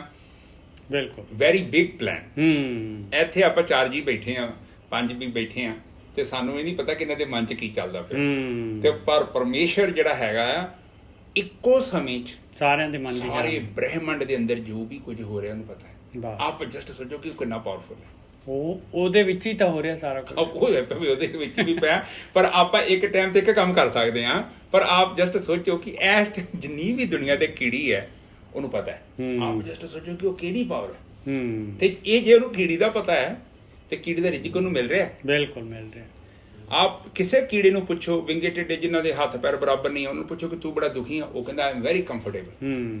ਤੇ ਜਦੋਂ ਸੂਰ ਨੂੰ ਪੁੱਛਿਆ ਧਰੂ ਭਗਤ ਨੇ ਕਿ ਤੈਨੂੰ ਬੈਕੁੰਠ 'ਚ ਲੈ ਜਾਂਦੇ ਆ, ਉਹ ਸੂਰ ਕਹਿੰਦਾ ਇਹ ਜੁਨੀ ਮੈਨੂੰ ਬਹੁਤ ਵਧੀਆ ਲੱਗਦੀ ਹੈ। ਕਹਿੰਦਾ ਚਲੋ ਮੈਂ ਬੈਕੁੰਠ ਚਲੇ ਜਾਊਂਗਾ, ਜੇ ਉੱਥੇ ਮੈਨੂੰ ਗੰਦਗੀ ਮਿਲ ਜੂ, ਗੰਦਗੀ ਮਿਲੂਗੀ। ਆਪ ਜਸਟ ਸੋਚੋ ਕਿ ਐਵਰੀ ਜੂਨੀ ਉਹ ਖੁਸ਼ ਹੈ, ਸੈਟੀਸਫਾਈਡ ਹੈ, ਉਹ ਅਸੰਤੁਸ਼ਟ ਨਹੀਂ ਹੈ। ਬਿਲਕੁਲ। ਆਪ ਜਸਟ ਸੋਚੋ ਇਹ ਚੀਜ਼ ਦੇਖੋ। ਫਿਰ ਕਹਿ ਰਹੇ ਨੇ ਕਿ ਧੁਰ ਤੋਂ ਪੈਰ ਰੱਖਦਾ। ਕਿਉਂ ਪੈਰ ਰੱਖਦਾ? ਕਿਉਂਕਿ ਜਿੰਨੇ ਗਿਆਨ ਪ੍ਰਾਪਤ ਕਰ ਲਿਆ ਉਹਦੀ ਪੈਜ ਰੱਖਣੀ। ਤੁਸੀਂ ਵੇਖੋ, ਉਹੀ ਪਰਮਾਤਮਾ ਦਾ ਗਿਆਨ ਪ੍ਰਾਪਤ ਕਰਕੇ ਤੁਸੀਂ ਸੱਚਾ ਜੀਵਨ ਬਤੀਤ ਕਰਕੇ ਉਹ ਤੁਸੀਂ ਘਾਟੇ 'ਚ ਰਹਿਣਾ ਕਿਤੇ। ਇਹ ਤੇ ਫਿਰ ਪਰਮਾਤਮਾ ਦੇ ਮੋਢੇ ਲੱਗ ਗਏ। ਬਿਲਕੁਲ, ਇਹ ਇਦਾਂ ਨਹੀਂ ਹੋ ਸਕਦਾ। ਇਸੇ ਕਰਕੇ ਜ਼ਿੰਦਗੀ 'ਚ ਹਮੇਸ਼ਾ ਸੱਚ ਦੇ ਨਾਲ ਹੀ ਰਹਿਣਾ। ਇਹੋ ਹੀ ਆ ਉਹਦੀ ਪੈਜ ਰੱਖਣ, ਹੋਰ ਕੋਈ ਤਰੀਕਾ ਨਹੀਂ ਹੈ ਪਰਮਾਤਮਾ ਦੇ ਕਰੀਬ ਜਾਣ ਦਾ। ਤੁਸੀਂ ਆਪਣੇ ਕਰਮਾਂ ਨੂੰ ਵੇਖੋ, ਮਾੜੇ ਕਰਮ ਛੱਡ ਦਿਓ, ਸਹੀ ਕਰਮ ਵੱਲ ਤੁਰੇ ਜਾਓ। ਇੱਕ ਸਮਾਂ ਆਊਗਾ ਪਰਮਾਤਮਾ ਨੇ ਤੁਹਾਡਾ ਜੀਵਨ ਹੀ ਬਦਲ ਦੇਣਾ। ਹਾਂਜੀ, ਅੱਗੇ ਬੋਲੋ। ਨਾਨਕ ਮਿਲ ਪ੍ਰੀਤਮ ਸੁਖ ਪਾਇਆ ਸੱਚੇ ਸ਼ਬਦ ਦੇ ਵਿਚਾਰ, ਨਾਨਕ ਸੁਖ ਦਾਤਾ ਸੇਵਿਆ ਆਪੇ ਪਰਖਣਹਾਰ। ਉਹ ਸੁੱਖਾਂ ਦਾ ਦਾਤਾ ਹੈ, ਉਹਦੀ ਸੇਵਾ ਕੀ ਹੈ? ਉਹਦੀ ਭਗਤੀ, ਤੇ ਉਹਨੇ ਪਰਖ ਲੈਣਾ ਆਪੇ, ਉਚਾਈ ਤਾਂ ਉਹਨੇ ਦੇਣੀ ਹੈ। ਹਾਂਜੀ, ਸਭ ਤੋਂ ਵੱਡੀ ਗੱਲ ਹੈ ਇੱਥੇ ਇੱਕ ਟੌਪਿਕ ਦੀ ਗੱਲ ਚੱਲ ਪਈ। ਦੇਖੋ, ਤੁਹਾਨੂੰ ਇੱਕ ਜੌਬ, ਇੱਕ ਮਿਸ਼ਨ ਲਈ ਪਰਮਾਤਮਾ ਨੇ ਇਹ ਸ੍ਰਿਸ਼ਟੀ ਤੇ ਭੇਜਿਆ। ਇਹ ਸ੍ਰਿਸ਼ਟੀ ਸਾਡੀ ਤੇ ਹੈ ਨਹੀਂ ਨਾ। ਇਹ ਮਾਂ-ਬਾਪ ਵੀ ਮੈਨੂੰ ਮੇਰੇ ਪਹਿਲਾਂ ਹੀ ਸੀ। ਉਸ ਤੋਂ ਬਾਅਦ ਜਿਹੜੀਆਂ ਜੋਬਾਂ ਮੈਂ ਕਰ ਰਿਹਾ, ਜੋ ਮੈਂ ਜਿੰਨਾ ਚਿਰ ਮੈਨੂੰ ਹੁਕਮ ਮੈਂ ਕਰ ਰਿਹਾ, ਜਦ ਤੱਕ ਮੇਰਾ ਉੱਥੇ ਰਿਕੁਆਇਰਮੈਂਟ ਨਹੀਂ ਹੈ ਮੈਂ ਘਰ ਆ ਗਿਆ। ਇਹ ਚੀਜ਼ ਸਾਨੂੰ ਸਮਝ ਲੈਣੀ ਚਾਹੀਦੀ। ਬਿਲਕੁਲ। ਜਿਹੜੇ ਕਰਮ ਵੀ ਸਾਡੇ ਤੋਂ ਹੋਣੇ ਆ ਉਹ ਸਾਡੇ ਰਾਹੀਂ ਹੋਣਗੇ। ਇਹਦਾ ਮਤਲਬ ਜੋ ਡਿਊਟੀ ਤੁਹਾਨੂੰ ਪਰਮਾਤਮਾ ਨੇ ਦਿੱਤੀ, ਪਲੀਜ਼ ਉਹਨੂੰ ਪ੍ਰੋਪਰਲੀ ਕਰੋ। ਉੱਥੇ ਚੀਟਿੰਗ ਨਾ ਕਰੋ, ਕਿਉਂਕਿ ਜੇ ਤੁਸੀਂ ਚੀਟਿੰਗ ਕਰੋਗੇ ਤਾਂ ਨੈਚੁਰਲੀ ਉਹਦੀ ਖੁਸ਼ੀ ਤੁਹਾਨੂੰ ਮਿਲਣੀ ਨਹੀਂ। ਬਿਲਕੁਲ। ਔਰ ਆਪਾਂ ਅਕਸਰ ਉਹ ਕੰਮ ਕਰਦੇ ਹਾਂ ਜਿਹੜਾ ਉਹਨੂੰ ਪਸੰਦ ਨਹੀਂ ਹੈ, ਤੇ ਜਿਹੜਾ ਉਹਨੂੰ ਪਸੰਦ ਹੈ ਉਹ ਬੰਦਾ ਕੋਈ ਕਰਨ ਨੂੰ ਤਿਆਰ ਨਹੀਂ, ਕਿਉਂਕਿ ਉਹ ਕਹਿੰਦੇ ਸਿੱਲ ਲੂਣੀ ਚਟਣੀ ਹੈ। ਕੀ ਕਹਿੰਦੇ ਆ? ਸਿੱਲ ਲੂਣੀ ਚੱਟੀ ਹੈ। ਹਾਂ, ਉਹ ਕਹਿੰਦੇ ਟੇਸਟ ਨਹੀਂ ਹੈਗਾ, ਪਰ ਉਹ ਕਹਿੰਦੇ ਇਹ ਇੰਪੋਰਟੈਂਟ ਹੈ। ਬਿਲਕੁਲ। ਕਿਉਂਕਿ ਉੱਥੇ ਜੋ ਸੁੱਖ ਹੈ ਉਹ ਤੈਨੂੰ ਹਜੇ ਨਹੀਂ ਪਤਾ। ਇਹ ਕਹਿੰਦੇ ਨਾ ਸਰਬ ਜਗਤ ਦਾ ਰਾਜਾ ਦੁਖੀ ਆ, ਇਹ ਗੱਲ ਸੱਚ ਸੀ। ਇਹ ਪਤਾ ਹੋਣ ਲੱਗੀ। ਹੁਣ ਵੇਖੋ ਆਪਣੇ ਹੁਣ ਪਤਾ ਲੱਗ ਗਿਆ ਕਿ ਕਿਸੇ ਬੰਦੇ ਕੋਲ ਕਿੰਨੀ ਸੰਪਤੀ ਹੈ, ਉਹਨਾਂ ਦਾ ਜੀਵਨ ਵੇਖੋ। ਬਿਲਕੁਲ ਦੇ ਆਰ ਵੈਰੀ ਉਹਨਾਂ ਦੀ ਜ਼ਿੰਦਗੀ ਕੀ ਹੈਗੀ, ਕਰਸ ਹੈਗੀ ਹੈ। ਉਹਦੇ ਇੱਕ ਖਿਲਾੜੀ ਸੀ ਬੜਾ ਵੱਡਾ, ਉਹ ਕਹਿੰਦਾ ਸੀ ਪਤਾ ਨਹੀਂ ਮਿਸੀ, ਪਤਾ ਨਹੀਂ ਕੀ ਨਾਂ ਸੀ, ਮੈਸੀ ਫੁੱਟਬਾਲ। ਉਹ ਕਹਿੰਦਾ ਪਹਿਲਾਂ ਮੇਰੇ ਕੋਲ ਪੈਸੇ ਹੀ ਨਹੀਂ ਸੀ, ਮੇਰੇ ਕੋਲ ਟਾਈਮ ਸੀ। ਕਹਿੰਦਾ ਹੁਣ ਏਦਾਂ ਦੀ ਜ਼ਿੰਦਗੀ ਹੋ ਗਈ, ਮੇਰੇ ਕੋਲ ਪੈਸਾ ਤੇ ਬਹੁਤ ਹੈਗਾ, ਮੇਰੇ ਕੋਲ ਟਾਈਮ ਨਹੀਂ ਹੈਗਾ ਆਪਣੇ ਜੀਵਨ ਨੂੰ ਜਿਉਣ ਦੇ ਲਈ। ਕਿਉਂਕਿ ਜਦੋਂ ਆਪਾਂ ਉੱਤੇ ਜਾਂਦੇ ਆ ਨਾ, ਉਹ ਫਿਰ ਬੰਦਾ ਨਾ ਜੁੜਿਆ ਜਿਹਾ ਜਾਂਦਾ, ਉਹਦੀ ਆਜ਼ਾਦੀ ਖਤਮ ਹੋ ਜਾਂਦੀ, ਉਹ ਕੋਈ ਜੀਵਨ ਥੋੜੀ ਹੈ। ਬਿਲਕੁਲ ਬੜਾ ਬੇਸ਼ਰਮਾਂ ਉੱਤੇ ਟਿਕ ਜਾਂਦਾ। ਹਾਂਜੀ ਅੱਗੇ ਚਲੀਏ। ਤੇ ਅੱਗੇ ਪੌੜੀ ਆ ਗਈ ਜੀ। ਹੁਣ ਕਹਿ ਰਹੇ ਕਿ ਜੀ ਜੰਤ ਸਭ ਤੇਰਿਆ ਤੂੰ ਸਭਨਾ ਰਾਸ। ਕਹਿੰਦੇ ਸਾਰੇ ਜੀ ਜੰਤ ਅਲਟੀਮੇਟਲੀ ਹੈ ਤਾਂ ਉਸੇ ਮਾਲਕ ਪਰਮਾਤਮਾ ਦੇ, ਤੇ ਉਸੇ ਨੇ ਜਿਹੜਾ ਹੈਗਾ ਉਹਨਾਂ ਨੂੰ ਰਾਸ ਦੇਣੀ ਆ ਪਾਈ। ਉਸੇ ਨੇ ਉਹਨਾਂ ਨੂੰ ਜਿਹੜਾ ਹੈਗਾ ਸਾਰਾ ਕੁਝ ਮਾਲਕ ਦੇ ਰਿਹਾ ਹੈ। ਅਲਟੀਮੇਟਲੀ ਮਾਲਕ ਨੇ ਹੀ ਉਹਨਾਂ ਦੀ ਰੱਖਿਆ ਕਰਨੀ ਹੈ, ਉਹਨਾਂ ਨੂੰ ਰਾਸ਼ੀ ਜਿਹੜੀ ਹੈਗੀ ਮਾਲਕ ਨੇ ਹੀ ਦੇਣੀ ਹੈ। ਜਿਸ ਨੂੰ ਤੂੰ ਦੇ ਤਿਸ ਸਭ ਕਿਛ ਮਿਲੈ, ਕੋਈ ਹੋਰ ਸ਼ਰੀਕ ਨਹੀਂ ਤੁਧ ਪਾਸ। ਔਰ ਜਿਹਨੂੰ ਮਾਲਕ ਦਿੰਦਾ ਆ ਉਹਨੂੰ ਕੋਈ ਰੋਕ ਨਹੀਂ ਸਕਦਾ ਭਾਈ ਮਾਲਕ ਦੀ ਦਾਤ ਨੂੰ। ਤੇ ਕਿਉਂਕਿ ਉਸ ਮਾਲਕ ਦਾ ਪਰਮਾਤਮਾ ਦਾ ਕੋਈ ਹੋਰ ਦੂਸਰਾ ਉਹਦੇ ਵਰਗਾ ਉਹਦਾ ਸ਼ਰੀਕ ਨਹੀਂ ਹੈ। ਉਹਨੂੰ ਮਾਲਕ ਪਰਮਾਤਮਾ ਦਾ ਜਿਹੜਾ ਹੈਗਾ ਉਹਦਾ ਹਿੱਸੇਦਾਰ ਨਹੀਂ ਹੈਗਾ। ਤੂੰ ਇੱਕੋ ਦਾਤਾ ਸਬਸਦਾ ਹਰ ਪੈ ਅਰਦਾਸ। ਔਰ ਉਹ ਮਾਲਕ ਪਰਮਾਤਮਾ ਸਾਰਿਆਂ ਦਾ, ਹਰੇਕ ਨੂੰ ਦਾਤ ਦੇਣ ਵਾਲਾ ਉਹੀ ਹੈ। ਹਰੇਕ ਸਾਰਿਆਂ ਦਾ ਮਾਲਕ ਉਹੀ ਮਾਲਕ ਪਰਮਾਤਮਾ ਹੀ ਹੈਗਾ। ਉਸੇ ਕੋਲ ਅਰਦਾਸ ਬਣਦੀ ਆ, ਉਸੇ ਕੋਲ ਬੇਨਤੀ ਕਰਨੀ ਆਪਣੀ ਫੱਬਦੀ ਆ। ਜਿਸ ਦੀ ਤੁਧ ਭਾਵੈ ਤਿਸ ਦੀ ਤੂੰ ਮੰਨ ਲੈ, ਸੋ ਜਨ ਸਾਬਾਸ। ਪਰ ਅੱਗੇ ਮਾਲਕ ਦੀ ਮਰਜ਼ੀ ਹੈ ਭਾਈ, ਉਹਦੀ ਕਸੌਟੀ ਹੈ, ਉਹਦੀ ਪਰਖ ਹੈਗੀ ਆ। ਤੇ ਜਿਹਦਾ ਪਰਖ ਤੇ ਖਰਾ ਉਤਰ ਜਾਂਦਾ, ਮਾਲਕ ਨੂੰ ਪਸੰਦ ਆ ਜਾਂਦਾ, ਉਹਦੀ ਮੰਨ ਲੈਂਦਾ। ਕਹਿੰਦੇ ਜਿਸ ਦੀ ਤੁਧ ਭਾਵੈ ਤਿਸ ਦੀ ਤੂੰ ਮੰਨ ਲੈ, ਸੋ ਜਨ ਸਾਬਾਸ। ਉਸੇ ਨੂੰ ਸ਼ਾਬਾਸ਼ੀ ਆ ਭਾਈ ਜਿਹਦੀ ਮਾਲਕ ਨੇ ਮੰਨ ਲਈ। ਸਭ ਤੇਰਾ ਚੋਜ ਵਰਤਦਾ, ਦੁੱਖ ਸੁੱਖ ਤੁਧ ਪਾਸ। ਔਰ ਇਹ ਜਿਹੜੀ ਨੈਗੇਟਿਵਿਟੀ ਪੋਜ਼ਿਟਿਵਿਟੀ, ਇਹ ਸਾਰੀ ਅਵਗੁਣ ਗੁਣ, ਇਹ ਸਾਰੀ ਦੀ ਸਾਰੀ ਉਸ ਮਾਲਕ ਦੀ ਗੇਮ ਹੈਗੀ ਆ, ਚੋਜ ਹੈਗੀ ਕਰਤੇ ਦੀ। ਦੁੱਖ ਸੁੱਖ ਜਿਹੜੇ ਹੈਗੇ ਉਹ ਸਾਰੇ ਦੇ ਸਾਰੇ ਮਾਲਕ ਪਰਮਾਤਮਾ ਵੱਲੋਂ ਜਿਹੜੇ ਹੈਗੇ ਆ, ਉਸੇ ਨੇ ਡਿਜ਼ਾਈਨ ਕੀਤੇ ਆ। ਔਰ ਉਹੀ ਜਿਹੜਾ ਆਪਾਂ ਨੂੰ ਇਹ ਸਵਾਦਾਂ ਦੇ ਵਿੱਚ, ਭੋਗਾਂ ਦੇ ਵਿੱਚ ਪਾ ਕੇ ਜਿਹੜਾ ਕਰਮਾਂ ਦੀ ਖੇਤੀ ਕਰਵਾਉਂਦਾ ਹੈ, ਤੇ ਉਹਦਾ ਫਲ ਜਿਹੜਾ ਹੈ ਦੁੱਖ ਦੇ ਵਿੱਚ ਵੀ ਆਉਂਦਾ ਹੈ, ਸੁੱਖ ਦੇ ਵਿੱਚ ਵੀ ਆਉਂਦਾ ਹੈ। ਹਾਂਜੀ ਵੀਰ ਜੀ। ਹਾਂਜੀ ਪਹਿਲਾਂ ਦੇਖੋ, ਕਹਿੰਦੇ ਜੀਆ ਜੰਤ ਸਭ ਤੇਰਿਆ ਤੂੰ ਸਭਨਾ ਰਾਸ। ਹੁਣ ਇੱਕ ਚੀਜ਼ ਨੂੰ ਆਪ ਸਮਝੀਏ ਕਿ ਪਰਮਾਤਮਾ ਤੋਂ ਇਲਾਵਾ ਹੋਰ ਤੇ ਕੁਝ ਵੀ ਨਹੀਂ ਹੈਗਾ। ਨਹੀਂ, ਕਿਉਂਕਿ ਇਹ ਜੇ ਤਿੰਨਾਂ ਗੁਣਾਂ ਦੀ ਜਿਹੜੀ ਪ੍ਰਕਿਰਤੀ ਹੈ, ਰਜੋ ਤਮੋ ਸਤੋ, ਇਹਨੂੰ ਜੋ ਵੀ ਉਹ ਸਪੋਰਟ ਕਰ ਰਹੀ ਹੈ ਸ਼ਕਤੀ, ਉਹ ਖੁਦ ਹੀ ਕਰ ਰਹੀ ਹੈ। ਆਪਣੇ ਚੋਂ ਹੀ ਸੰਸਾਰ ਦੀ ਉਹ ਬਣਾਉਂਦਾ ਹੈ। ਜੇ ਸੰਸਾਰ ਉਹਨੇ ਬਣਾਇਆ ਹੈ ਤੇ ਸਾਡਾ ਜਿਹੜਾ ਕਿਰਦਾਰ ਹੈ ਉਹ ਦੇਖਦਾ ਹੈ। ਬਿਲਕੁਲ। ਨੈਗੇਟਿਵਿਟੀ ਵੀ ਹੁੰਦਾ ਹੈ, ਪੋਜ਼ਿਟਿਵ ਵੀ ਹੁੰਦਾ ਹੈ। ਆਪਾਂ ਦੂਸਰਾ ਬੰਦਾ ਇੱਕ ਛੱਪੜ 'ਚ ਡੁੱਬ ਰਿਹਾ, ਨਹਿਰ 'ਚ ਡੁੱਬ ਰਿਹਾ, ਸਾਡੀ ਸਿਆਣਪ ਆ, ਅਸੀਂ ਉਹ ਕੰਮ ਨਾ ਕਰੀਏ, ਉਹ ਡੁੱਬ ਰਿਹਾ। ਹੁਣ ਪਰ ਆਪਾਂ ਇਦਾਂ ਨਹੀਂ ਕਹਿੰਦੇ, ਆਪਾਂ ਕਹਿੰਦੇ ਉਹਨੂੰ ਕੁਝ ਨਹੀਂ ਹੋਇਆ, ਮੈਨੂੰ ਕੀ। ਆਪਾਂ ਉਹਦੀ ਉਦਾਹਰਨ ਦਿੰਦੇ ਆ, ਇਹਨੂੰ ਕੀ ਹੋਇਆ, ਪਰ ਸਾਨੂੰ ਕੀ ਪਤਾ ਉਹ ਕਿੰਨਾ ਕੁ ਦੁਖੀ ਹੈ। ਪਰ ਅਸੀਂ ਉਹਦੇ ਬਾਹਰੀ ਦੁੱਖ ਸੁੱਖ ਵੇਖਦੇ ਹਾਂ, ਸੁੱਖ ਵੇਖ ਕੇ ਫਿਰ ਐਸੀ ਉਦਾਂ ਦਾ ਬਣਨਾ ਚਾਹੁੰਦੇ ਹਾਂ। ਇਸੇ ਤਰ੍ਹਾਂ ਪ੍ਰਕਿਰਤੀ ਚੱਲਦੀ ਹੈ। ਪਰ ਇੱਥੇ ਇੱਕ ਚੀਜ਼ ਨੂੰ ਸਮਝੋ, ਦੇਖੋ ਹਰ ਇੱਕ ਚੀਜ਼ ਕਰਨ ਦਾ ਨਿੱਜਰ ਸਾਹਿਬ ਟਾਈਮ ਹੁੰਦਾ। ਦੇਖੋ ਬਾਣੀ ਕੀ ਕਹਿੰਦੀ ਹੈ, ਬਾਣੀ ਕਹਿੰਦੀ ਹੈ ਕਿ ਜਦੋਂ ਫਸਲ ਬੀਜੀ ਹੈ ਨਾ, ਤੇ ਨਿੱਜਰ ਸਾਹਿਬ ਪਤਾ ਲੱਗ ਗਿਆ ਹੁਣ ਪਾਣੀ ਦੀ ਲੋੜ ਤੇ ਦੇ ਦੇ। ਪਰ ਜੇ ਤੂੰ ਬੇਟਾਈਮੇ ਕੋਈ ਕੰਮ ਕਰਦਾ, ਉਹਦਾ ਫਾਇਦਾ ਨਹੀਂ ਹੋਣਾ, ਉਹ ਰਿਜ਼ਲਟ ਨਹੀਂ ਮਿਲੂਗਾ ਜੋ ਤੂੰ ਉਹਨੂੰ, ਜਦੋਂ ਉਹ ਫਸਲ ਨੂੰ ਪਾਣੀ ਚਾਹੀਦਾ ਉਸ ਟਾਈਮ ਤੇ ਪਾਣੀ ਦੇਣ 'ਚ ਤੇ ਗਲਤ ਟਾਈਮ 'ਚ ਪਾਣੀ ਦੇਣ 'ਚ ਫਰਕ ਹੈ। ਬਿਲਕੁਲ ਫਰਕ ਹੈ। ਇਹੋ ਹੀ ਟੈਕਨੀਕ ਹੈ।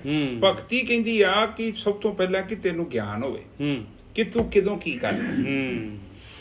ਕਿਉਂਕਿ ਜੇ ਤੈਨੂੰ ਗਿਆਨ ਹੀ ਨਹੀਂ ਹੈਗਾ, ਫਿਰ ਤੂੰ ਬੇਟਾਈਮੇ ਪਾਣੀ ਦੇ ਰਿਹਾ ਵਾ, ਉਹ ਤੇਰੀ ਜਿਹੜੀ ਫਸਲ ਆ ਅੱਜ ਨਹੀਂ ਤੇ ਕੱਲ ਨੂੰ ਜਦੋਂ ਵੱਢੇਗਾ ਨਾ, ਤੈਨੂੰ ਝਾੜ ਨਹੀਂ ਮਿਲਣਾ। ਤੂੰ ਮੰਡੀ 'ਚ ਜਾਵੇਂਗਾ, ਫਿਰ ਲੋਕਾਂ ਨੂੰ ਤੂੰ ਵੇਖੀ, ਲੋਕਾਂ ਨੇ ਪੈਸੇ ਲਿਆਉਣੇ ਆ, ਤੈਨੂੰ ਮਿਲਣੇ ਵੀ ਥੋੜੇ ਆ, ਤੇਰੀ ਫਸਲ ਵੀ ਨਹੀਂ ਏਡੀ ਵਧੀਆ ਹੋਣੀ। ਇਸੇ ਤਰ੍ਹਾਂ ਇਨਸਾਨ ਆ, ਉਹ ਜੀਵਨ ਬਤੀਤ ਕਰਦਾ, ਸਾਰਾ ਜੀਵਨ ਬਤੀਤ ਕਰਦਾ। ਜਾਣਾ ਤੇ ਸਾਰਿਆਂ ਨੇ, ਆਪਾਂ ਜਾਣਾ ਸਾਰਿਆਂ ਨੇ ਹੈ, ਰਹਿਣਾ ਤੇ ਕਿਸੇ ਨੇ। ਪਰ ਜਦੋਂ ਐਂਡ ਆਫ ਦਾ ਡੇ, ਜਦੋਂ ਆਪਾਂ ਫਸਲ ਵੱਢਦੇ ਆ, ਫਸਲ ਤੁਹਾਡੀ ਵੱਢੀ ਜਾਂਦੀ ਆ ਜਦੋਂ ਤੁਸੀਂ ਇਸ ਸੰਸਾਰ ਤੋਂ ਜਾਂਦੇ। ਬਿਲਕੁਲ। ਉਸ ਟਾਈਮ ਤੇ ਤੁਹਾਡੀ ਫਸਲ ਦੀ ਕੀਮਤ ਪੈਣੀ ਆ, ਔਰ ਤੁਹਾਨੂੰ ਪਤਾ ਲੱਗ ਜਾਂਦਾ ਹੈ ਕਿ ਮੇਰੇ ਕੋਲ ਕੀ ਹੈ। ਕੀ ਹੈਗਾ। ਗੁਰੂ ਜੀ ਪਹਿਲਾਂ ਵੀ ਸਮਝਾਇਆ ਸੀ, ਕਹਿੰਦੇ ਕਿ ਤੂੰ ਜਿਹੜੀ ਸਵਾਦ ਹੀ ਪੰਡ ਨਾਲ ਚੁੱਕ ਕੇ ਖਾਣੀ ਆ, ਉਹ ਸਵਾਦ ਹੀ ਪੰਡ ਹੈ ਟਿਕਟਾਂ। ਕਿਉਂਕਿ ਤੂੰ ਹੁਣ ਪਤਾ ਨਹੀਂ ਕਿੰਨਾ ਕੁ ਕੁਝ ਖਰੀਦ ਲਿਆ, ਕਿਹੜੇ ਕਿਹੜੇ ਸਫ਼ਰ ਦੀਆਂ ਟਿਕਟਾਂ ਲੈ ਲਈਆਂ। ਬਿਲਕੁਲ, ਕਿਹੜੀ ਕਿਹੜੀ ਜੂਨ ਦੀਆਂ ਟਿਕਟਾਂ ਲੈ ਲਈਆਂ। ਹਾਂ, ਤੂੰ ਖਰੀਦ ਕੇ। ਔਰ ਬਾਣੀ ਕਹਿੰਦੀ ਆ ਕਿ ਇਹ ਦੇਖ ਕਿ ਤੂੰ ਕਿਸੇ ਨੂੰ ਦੋਸ਼ ਨਹੀਂ ਦੇ ਸਕਦਾ, ਨਹੀਂ, ਕਿਉਂਕਿ ਆਪਸ਼ਨ ਸੀ ਤੇਰੇ ਕੋਲ। ਪ੍ਰਕਿਰਤੀ, ਪ੍ਰਮਾਤਮਾ, ਬ੍ਰਹਮ, ਹੁਣ ਵੇਖੋ ਕਿ ਰੱਬ ਨੂੰ ਕੀ ਲੋੜ ਪਈ, ਇਹ ਤਾਂ ਰੱਬ ਹੀ ਜਾਣਦਾ। ਇਹ ਸ੍ਰਿਸ਼ਟੀ ਰਚਨਾ ਕੀਤੀ ਹੈ, ਆਪਾਂ ਉਹਦੀ ਪਾਵਰ ਤੇ ਹੈ ਨਹੀਂ, ਨਾ ਆਪਾਂ ਕਹਿ ਸਕਦੇ ਹਾਂ। ਪਰ ਇੱਥੇ ਇੱਕ ਲੈਵਲ ਤੇ ਆ ਕੇ ਗਿਆਨ ਇਹ ਕਹਿੰਦਾ ਹੈ ਕਿ ਐਸਾ ਕੰਮ ਨਾ ਕਰ ਤੂੰ ਮੁੜ ਕੇ ਪਛਤਾਵੇਂ। ਹਾਂ, ਐਸਾ ਕੰਮ ਮੂਲੇ ਨਾ ਕੀਚੇ ਜਿਤ ਅੰਤ ਪਛਤਾਈਏ। ਕਿਉਂਕਿ ਤੂੰ ਉਹ ਕੋਈ ਕੰਮ ਕਰ ਲੈਣਾ, ਫਿਰ ਸਟੈਪ ਬੈਕ ਨਹੀਂ ਹੈਗਾ। ਨਹੀਂ ਹੈਗਾ। ਇਸ ਕਰਕੇ ਬਾਣੀ ਕਹਿੰਦੀ ਹੈ ਕਿ ਕਰਨ ਤੋਂ ਪਹਿਲਾਂ ਤੇਰੇ ਕੋਲ ਆਪਸ਼ਨ ਹੈਗਾ। ਹਾਂ, ਤੂੰ ਸਟਾਪ ਕਰ ਲੈ। ਔਰ ਇਹ ਛੱਡ, ਤੂੰ ਪਿੱਛੇ ਕੀ ਕੀਤਾ ਉਹਨੂੰ ਵੀ ਦਫਾ ਕਰ, ਹੁਣ ਨਾ ਕਰ। ਹੁਣ ਇੱਕ ਸਾਈਡ ਹੈ, ਮੈਂ ਖੱਬੇ ਬੰਨੇ ਜਾ ਰਿਹਾ, ਉਹ ਮੈਂ ਕਿੰਨੇ ਸਾਲ ਖੱਬੇ ਬੰਨੇ ਗਿਆ, ਇਸ ਡਜ਼ਨਟ ਮੈਟਰ। ਪਰ ਜਦੋਂ ਮੇਰੀ ਮੰਜ਼ਿਲ ਸੱਜੇ ਬੰਨੇ ਆ, ਗੱਡੀ ਹੁਣ ਮੋੜ ਲਾ। ਜਦ ਗੱਡੀ ਮੋੜ ਲਈ, ਪਿੱਛੇ ਦੇਖਣਾ ਨਾ, ਹੁਣ ਮੋੜ ਲਾ ਤੂੰ, ਗੱਲ ਖਤਮ ਹੋ ਗਈ। ਇੱਥੇ ਤੇ ਇੰਨਾ ਹੀ ਤੇ ਕੰਮ ਹੈ। ਪਰ ਬੰਦਾ ਕੀ ਕਰਦਾ, ਬੰਦਾ ਫੁੱਲੀਆਂ ਨਹੀਂ ਛੱਡਣਾ ਚਾਹੁੰਦਾ। ਕਹਿੰਦਾ ਸਰਾਈ, ਉਹ ਬਾਣੀ ਚ ਕਹਿੰਦੇ ਆ ਕਿ ਤੈਨੂੰ ਸਰਾਈ ਤੋਂ ਮੁਕਤੀ ਮਿਲ ਜੂਗੀ। ਹਾਂ, ਛੱਡ ਦਿੰਦੀ ਆ, ਮਾਇਆ ਤੈਨੂੰ ਛੱਡ ਦੇਗੀ। ਬਿਲਕੁਲ। ਪਰ ਉਹ ਕਹਿੰਦਾ ਨਹੀਂ, ਮਜ਼ਾ ਬੜਾ, ਫੁੱਲੀਆਂ ਹੱਥ ਦੇ ਵਿੱਚ, ਮੈਂ ਕਿਉਂ ਛੱਡਾਂ, ਬੜੀ ਮੁਸ਼ਕਿਲ ਫੜੀਆਂ ਨੇ, ਮੁੱਠੀ ਖੋਲਣੀ ਨਹੀਂ, ਮੁੱਠੀ ਨਹੀਂ ਖੋਲਣੀ। ਪਰ ਕਹਿੰਦੇ ਜਦ ਤੱਕ ਛੱਡੇਗਾ ਨਹੀਂ ਤੇ ਮੁੱਠੀ ਨਹੀਂ ਨਿਕਲਣੀ, ਤੇਰਾ ਹੱਥ ਨਹੀਂ ਬਾਹਰ ਆਉਣਾ। ਕਿਉਂਕਿ ਪ੍ਰਕਿਰਤੀ ਕਹਿੰਦੀ ਹੈ ਕਿ ਆਜ਼ਾਦੀ ਨੂੰ ਤੂੰ ਅਨੁਭਵ ਤਾਂ ਕਰਨਾ ਚਾਹੁੰਦਾ ਹੈ, ਪਰ ਪਹਿਲਾਂ ਹੱਥ ਤੇ ਆਪਣਾ ਬਾਹਰ ਕੱਢ ਲੈ, ਫਿਰ ਤੈਨੂੰ ਪਤਾ ਲੱਗੂਗਾ। ਉਹ ਯਾਰ ਜਿਹੜੀ ਸ਼ਰਾਈ ਸੀ ਉਹ ਤੇ ਬੰਧਨ ਸੀ। ਗੁਰੂ ਨਾਨਕ ਪਾਤਸ਼ਾਹ ਜੀ, ਆਪ ਜਸਟ ਸੋਚੋ, ਜਦੋਂ ਭਾਈ ਲਹਿਣਾ ਜੀ ਨੂੰ ਗੱਦੀ ਦੇਤੀ, ਮੈਂ ਕਈ ਵਾਰੀ ਇਹ ਗੱਲ ਜ਼ਿਕਰ ਕੀਤੀ, ਪਰ ਅੱਜ ਇੱਕ ਗੱਲ ਮੈਂ ਨਹੀਂ ਕਹਿੰਦਾ ਤੇ ਗੱਲ ਕਲੀਅਰ ਨਹੀਂ ਹੁੰਦੀ। ਜਦੋਂ ਗੁਰੂ ਕਾ ਗੱਦੀ ਦੇਤੀ, ਉਸ ਤੋਂ ਬਾਅਦ ਇੱਕਦਮ ਸਟੈਪ ਬੈਕ, ਕੋਈ ਅਟੈਚਮੈਂਟ ਨਹੀਂ ਹੈ। ਉਸ ਤੋਂ ਬਾਅਦ ਇਨਵੋਲਵੇਸ਼ਨ ਕੀਤੀ ਹੈ। ਨਾਲੇ ਮੈਂ ਕੋਈ ਮਹਿਲ ਮੂਲ ਬਣਾ ਕੇ ਤੇ ਮੈਂ ਕਹਾਂ ਮੈਂ ਸਾਈਡ ਤੇ ਹੋ ਜਾ, ਕਿਸੇ ਬੰਦੇ ਨੂੰ ਦੇ ਦਾਂ, ਇੰਚਾਰਜ ਬਣਾ ਦਾਂ, ਮੇਰਾ ਧਿਆਨ ਉੱਥੇ ਰਹਿਣਾ। ਪਰ ਗੁਰੂ ਜੀ ਨੇ ਕਿਹਾ ਤਾਂ ਕਿ ਜਦੋਂ ਮੇਰਾ ਕੰਮ, ਮਾਈ ਜੌਬ ਇਜ਼ ਡਨ, ਤੇ ਸਟੈਪ ਬੈਕ ਕਰਕੇ ਪਿੱਛੇ ਹੋ ਗਏ। ਔਰ ਫਿਰ ਪਿੱਛੇ ਹੋਣ ਤੋਂ ਬਾਅਦ ਵੇਖੋ ਉਹਨਾਂ ਦਾ ਕੋਈ ਇਨਵੋਲਵਮੈਂਟ ਹੈਗੀ ਹੈ? ਨਹੀਂ। ਇਹ ਚੀਜ਼ ਨੂੰ ਦੇਖੋ, ਇਹ ਇੱਥੇ ਪਤਾ ਲੱਗਦਾ ਕਿ ਆਤਮ ਗਿਆਨੀ ਗੱਲਾਂ ਨਹੀਂ ਕਰ ਰਹੇ ਨੇ, ਉਸ ਜੀਵਨ ਨੂੰ ਬਤੀਤ ਕਰ ਰਹੇ ਨੇ। ਫਿਰ ਉਸ ਟਾਈਮ ਤੇ ਜਿੱਥੇ ਵੀ ਇਮਤਿਹਾਨ ਹੋਏ ਆ, ਉਹ ਪਾਸ ਹੋਏ ਨੇ। ਹੁਣ ਆਪਾਂ ਵੇਖੀਏ ਆਪਣੇ ਜੀਵਨ 'ਚ ਜਿੱਥੇ ਵੀ ਓਪਰਚੁਨਿਟੀ ਮਿਲੀ ਆ, ਆਪਾਂ ਫੇਲ ਹੋਏ ਕਿ ਪਾਸ ਹੋਏ ਆ, ਇਹ ਫੈਸਲਾ ਸਾਡਾ ਹੈ। ਬਿਲਕੁਲ। ਪਰ ਅਸੀਂ ਧਰਮ ਜਿਹੜਾ ਨਾ ਲੋਕਾਂ ਨੂੰ ਦਿਖਾਉਣ ਦਾ ਵਿਸ਼ਾ ਬਣਾ ਲਿਆ। ਧਰਮ ਦਾ ਮਤਲਬ ਹੈ ਕਿ ਮੈਂ ਧਾਰਮਿਕ ਹੋ ਸਕਦਾ ਵਾਂ, ਮੈਂ ਭਾਵੇਂ ਗੁਰਦੁਆਰੇ ਵੀ ਨਾ ਜਾਂਦਾ ਵਾਂ। ਬਿਲਕੁਲ ਸਹੀ ਹੈ। ਇਹੋ ਹੀ ਬਾਣੀ 'ਚ ਲਿਖਿਆ ਹੈ, ਤੂੰ ਭਾਵੇਂ ਪਾਠ ਵੀ ਨਹੀਂ ਕਰਦਾ, ਤੂੰ ਪੂਜਾ ਵੀ ਨਹੀਂ ਕਰਦਾ, ਤੂੰ ਰੱਬ ਨੂੰ ਵੀ ਨਹੀਂ ਧਿਆਉਂਦਾ, ਤੂੰ ਕੁਛ ਵੀ ਨਹੀਂ ਕਰਦਿਆ, ਪਰ ਜੇਕਰ ਤੇਰਾ ਜੀਵਨ ਸਹੀ ਆ, ਹਾਂ, ਜੇ ਤੇਰਾ ਕਿਰਦਾਰ ਸਹੀ ਹੈ, ਤੇਰਾ ਕਰੈਕਟਰ ਸਹੀ ਹੈ, ਤੇ ਤੂੰ ਤੇ ਖੁਦ ਹੀ ਖੁਦਾ ਹੈ। ਜਦੋਂ ਤੈਨੂੰ ਪਤਾ ਲੱਗ ਗਿਆ ਮੇਰਾ ਨਹੀਂ ਹੈ, ਬਗਾਨੇ ਦਾ ਵਾ, ਤੈਨੂੰ ਪਤਾ ਹੈ ਕਿ ਨਿੰਦਿਆ ਹੈ, ਚੁਗਲੀ ਹੈ, ਤੂੰ ਕਾਮ, ਕ੍ਰੋਧ, ਲੋਭ, ਮੋਹ, ਹੰਕਾਰ ਤੋਂ ਬਚਿਆ ਹੈ, ਤੇ ਤੂੰ ਤੇ ਪਵਿੱਤਰ ਆਤਮਾ ਹੈ। ਤੈਨੂੰ ਕੀ ਲੋੜ ਪਈ? ਪਰ ਧਰਮ ਲੋਕਾਂ ਨੇ ਕੀ ਕਰਤਾ, ਧਾਰਮਿਕ ਸਥਾਨ ਤੇ ਜਾਓ, ਮੱਥਾ ਟੇਕੋ, ਕਰਨ ਨੂੰ ਆਜੋ। ਪਰ ਇਹ ਧਰਮ ਥੋੜੀ ਹੈ ਨਾ, ਐਸਾ ਧਰਮ। ਹੁਣ ਵੇਖੋ, ਆਪਾਂ ਉੱਥੇ ਗੁਰਦੁਆਰੇ 10,000 ਚੜਾਤਾ, ਮੰਨ ਲਓ ਮੈਂ ਹੀ ਚੜਾਇਆ, ਆਤਮਾ ਨੂੰ ਤਾਂ ਪਤਾ ਨਹੀਂ ਕਿ 10,000 ਕਿੱਥੋਂ ਆਇਆ, ਕਿਹਨੂੰ ਬੇਵਕੂਫ ਬਣਾ ਰਿਹਾ। ਆਪ ਜੀ ਨੂੰ ਪਤਾ ਹੈ, ਸ਼ਾਇਦ ਇੱਕ ਵਾਰੀ ਉਹ ਇੱਕ ਪਤਾ ਨਹੀਂ ਰਵੀਦਾਸ ਜੀ ਦੀ, ਪਤਾ ਨਹੀਂ ਕਿਹਨਾਂ ਦੀ ਬਾਣੀ ਸੀ, ਕਥਾ ਹੈਗੀ ਆ, ਉਹ ਕਹਿੰਦੇ ਗੰਗਾ ਚੋਂ ਹੱਥ ਬਾਹਰ ਆਊਗਾ ਤਾਂ ਸਿੱਕਾ ਦਵੀਂ। ਕਿਉਂ ਨਾ ਦਵੀਂ? ਕਿ ਮੇਰਾ ਸਿੱਕਾ ਐਵੇਂ ਨਾ ਦਵੀਂ, ਐਵੇਂ ਨਾ ਦੇ ਦੀ, ਹੱਥ ਆਊਗਾ ਉੱਥੋਂ ਬਾਹਰ। ਇਹਦਾ ਮਤਲਬ ਇਹ ਸਿੱਕਾ ਮੇਰਾ ਵਾ, ਇਹ ਇਜ਼ ਨਾਟ ਆਰਡੀਨਰੀ ਸਿੱਕਾ, ਮੈਂ ਦੇ ਰਿਹਾ। ਇਸੇ ਤਰ੍ਹਾਂ ਪਰਮਾਤਮਾ ਦੇ ਸੰਸਾਰ ਦੇ ਵਿੱਚ ਜੇ ਸਾਨੂੰ ਕੁਝ ਮਿਲਿਆ, ਅਸੀਂ ਉਹ 'ਚ ਸ਼ੇਅਰ ਕਿੰਨਾ ਕੀਤਾ। ਚਲੋ ਥੋੜਾ ਹੈ ਤੇ ਕੋਈ ਗੱਲ ਨਹੀਂ, ਜ਼ਰੂਰਤ ਨਹੀਂ ਹੈ, ਤੁਸੀਂ ਆਪਣਾ ਜੀਵਨ ਚਲਾਓ। ਪਰ ਜੇ ਤੁਹਾਡੇ ਕੋਈ ਐਕਸਟਰਾ ਹੈਗਾ, ਦੇਖੋ ਇਹ ਸੰਸਾਰ ਤੇ ਤੁਸੀਂ ਦੇ ਕੇ ਕੀ ਗਏ? ਬਿਲਕੁਲ। ਪ੍ਰਕਿਰਤੀ ਆਪਾਂ ਨੂੰ ਫ੍ਰੀ ਹਵਾ ਦਿੰਦੀ ਹੈ, ਪਾਣੀ ਦੇ ਰਹੀ ਹੈ, ਕਿੰਨੀਆਂ ਫੈਸਿਲਿਟੀਆਂ। ਧਰਤੀ ਕਿਤੇ ਤੁਹਾਡੇ ਕੋਲ ਟੈਕਸ ਲੈਂਦੀ ਹੈ ਕਿ ਤੂੰ ਇੱਥੇ ਤੁਰਿਆ ਫਿਰਿਆ ਤੇ ਮੇਰੇ ਤੇ ਬੋਝ ਪਾਇਆ ਹੀ, ਇੰਨਾ ਗੰਦ ਪਾਇਆ, ਮੈਨੂੰ ਟੈਕਸ ਦੇ। ਪਰ ਅਸਲ ਦੇ ਵਿੱਚ ਨਿਜਰ ਸਾਹਿਬ ਇਹਨਾਂ ਦਾ ਰਹਿਣਾ ਹੈਗਾ ਸਾਡੇ।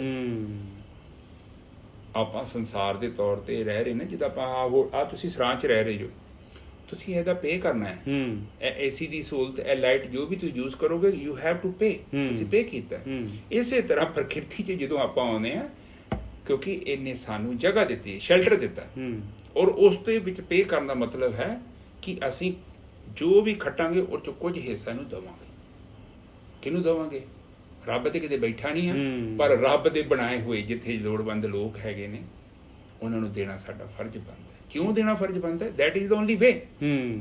ਇਹੋ ਬਾਣੀ ਚ ਕਿਹਾ, ਉਹ ਕਾਲ ਕਰੇ ਕਿ ਛੱਤੋਂ ਖਾਏ ਨਾਨਕ ਰਾਹ ਪਛਾਣੇ ਸੇ। ਹਾਂ, ਜਿਹੜਾ ਕਾਲ ਕਰੂਗਾ, ਮਿਹਨਤਾਂ ਕਰੂਗਾ, ਔਰ ਫਿਰ ਉਸ ਮਿਹਨਤ ਚੋਂ ਆਪਣੀ ਮਨੀ ਚੋਂ, ਇਹ ਨਹੀਂ ਕਿ ਇੱਥੇ ਚੋਰੀ ਕਰ ਲਈ, ਠੱਗੀ ਮਾਰ ਲਈ, ਕੋਈ ਰਿਸ਼ਵਤ ਖਾ ਲਈ ਤੇ ਪੈਸੇ ਉਹ ਗੁਰਦੁਆਰੇ ਚੜਾ ਦੇ ਨਾ। ਜਿਹੜੇ ਐਕਚੁਅਲ ਤੇਰੇ ਪੈਸੇ ਉਹਦੇ ਚੋਂ ਦੇਂਗਾ ਤੇ ਫਿਰ ਕੀ ਹੋਊਗਾ? ਫਿਰ ਤੈਨੂੰ ਮਾਇਆ ਤੋਂ ਮੁਕਤੀ ਮਿਲ ਜੂਗੀ, ਕਿਉਂਕਿ ਤੂੰ ਛੱਡਿਆ ਹੈ। ਬਸ ਮੁੱਠੀ ਘੁੱਟਣ ਦੇ ਨਾਲ ਥੋੜੀ ਤੇ ਮੁਕਤੀ ਹੈ। ਨਹੀਂ, ਉਹ ਫੁੱਲੀਆਂ ਛੱਡਤੀਆਂ, ਛੱਡੀਆਂ ਤੇ ਨਾਲ ਹੀ ਇੱਕ ਦੋ ਉਂਗਲਾਂ ਢਿੱਲੀਆਂ ਹੋ ਜਾਣੀਆਂ। ਬਿਲਕੁਲ ਇਹੋ ਹੀ ਪ੍ਰਕਿਰਤੀ ਹੈ, ਹੋਰ ਕੁਝ ਵੀ ਨਹੀਂ ਹੈਗਾ। ਧਰਮ ਕਿੱਥੇ ਹੈ? ਧਰਮ ਤੁਹਾਡਾ ਜੀਵਨ ਹੈ। ਹਾਂਜੀ, ਅੱਗੇ ਬੋਲੋ। ਤੂੰ ਇੱਕੋ ਦਾਤਾ ਸਬਸ ਦਾ, ਹਰ ਪੈ ਅਰਦਾਸ। ਕਹਿੰਦੇ ਤੂੰ ਹੀ ਆ ਮਾਲਕ ਸਾਰਿਆਂ ਦਾ, ਔਰ ਤੇਰੇ ਕੋਲ ਹੀ ਜਿਹੜੀ ਦੁੱਖ ਤਕਲੀਫ ਆ ਤੇਰੇ ਕੋਲ ਹੀ ਪਿਆ, ਤੇਰੇ ਕੋਲ ਹੀ ਤੇਰੇ ਕੋਲ ਹੀ ਜਿਹੜਾ ਹੈਗਾ ਤੇਰੀ ਸ਼ਰਨ 'ਚ ਹੀ ਜਾਣਾ ਬਣਦਾ ਹੈ ਭਾਈ। ਜਿਸ ਦੀ ਤੁਧ ਭਾਵ ਹੈ ਤਿਸ ਦੀ ਤੂੰ ਮੰਨ ਲੈ, ਸੋ ਜਨ ਸਾਬਾਸ।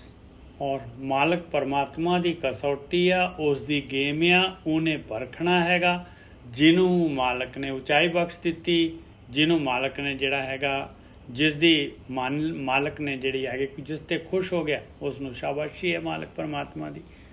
ਸਭ ਤੇਰਾ ਚੋਜ ਵਰਤਦਾ, ਦੁੱਖ ਸੁੱਖ ਤੁਧ ਪਾਸ। ਔਰ ਸਾਰੀ ਦੀ ਸਾਰੀ ਖੇਡ ਇਹ ਦੁੱਖ ਔਰ ਸੁੱਖ ਦੀ, ਇਹ ਨੈਗੇਟਿਵਿਟੀ ਪੋਜ਼ਿਟਿਵਿਟੀ, ਰਾਤ ਦਿਨ ਡੁਐਲਿਟੀ ਦੀ ਗੇਮ ਜਿਹੜੀ ਚੱਲ ਰਹੀ ਹੈ ਉਹ ਮਾਲਕ ਦੀ ਚੱਲ ਰਹੀ ਹੈ।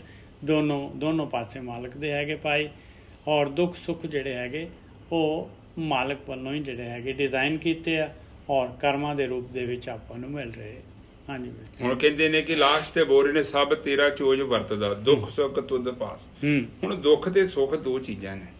ਬਾਣੀ ਕਹਿੰਦੀ ਦੁੱਖ ਦਾਰੂ ਸੁੱਖ ਰੋਗ ਪਿਆ, ਕਿ ਦੁੱਖ ਦੇ ਵਿੱਚ ਤੈਨੂੰ ਰੱਬ ਦਾ ਯਾਦ ਆਉਂਦੀ ਹੈ। ਹਾਂ, ਆ ਸਕਦੀ ਹੈ, ਪ੍ਰੋਬੇਬਿਲਟੀ ਹੈਗੀ, ਸੁੱਖ ਚ ਹੈ ਨਹੀਂ। ਬੜਾ ਰੱਬ ਚੇਤੇ ਆਉਂਦਾ ਜਦੋਂ ਬੰਦੇ ਦੇ ਨਾ ਦੁੱਖ ਸਵਾਰ ਹੋ ਜਾਂਦਾ ਨਾ, ਫਿਰ ਬੰਦਾ ਮਾਲਾ ਤੇ ਫਿਰ ਕੋਈ ਪੀਰ ਫਕੀਰ ਕੋਈ ਮੰਦਰ ਛੱਡਦਾ ਨਹੀਂ। ਜੋ ਵੀ ਦਾਦੋ ਵਿਚਾਰਾ ਪਹੁੰਚ ਜਾਏਗਾ ਕਿ ਕਿਸੇ ਤਰੀਕੇ ਨਾਲ ਮੇਰੀ ਬਿਮਾਰੀ ਤੋਂ ਜਾਨ ਛੁੱਟ ਜੇ।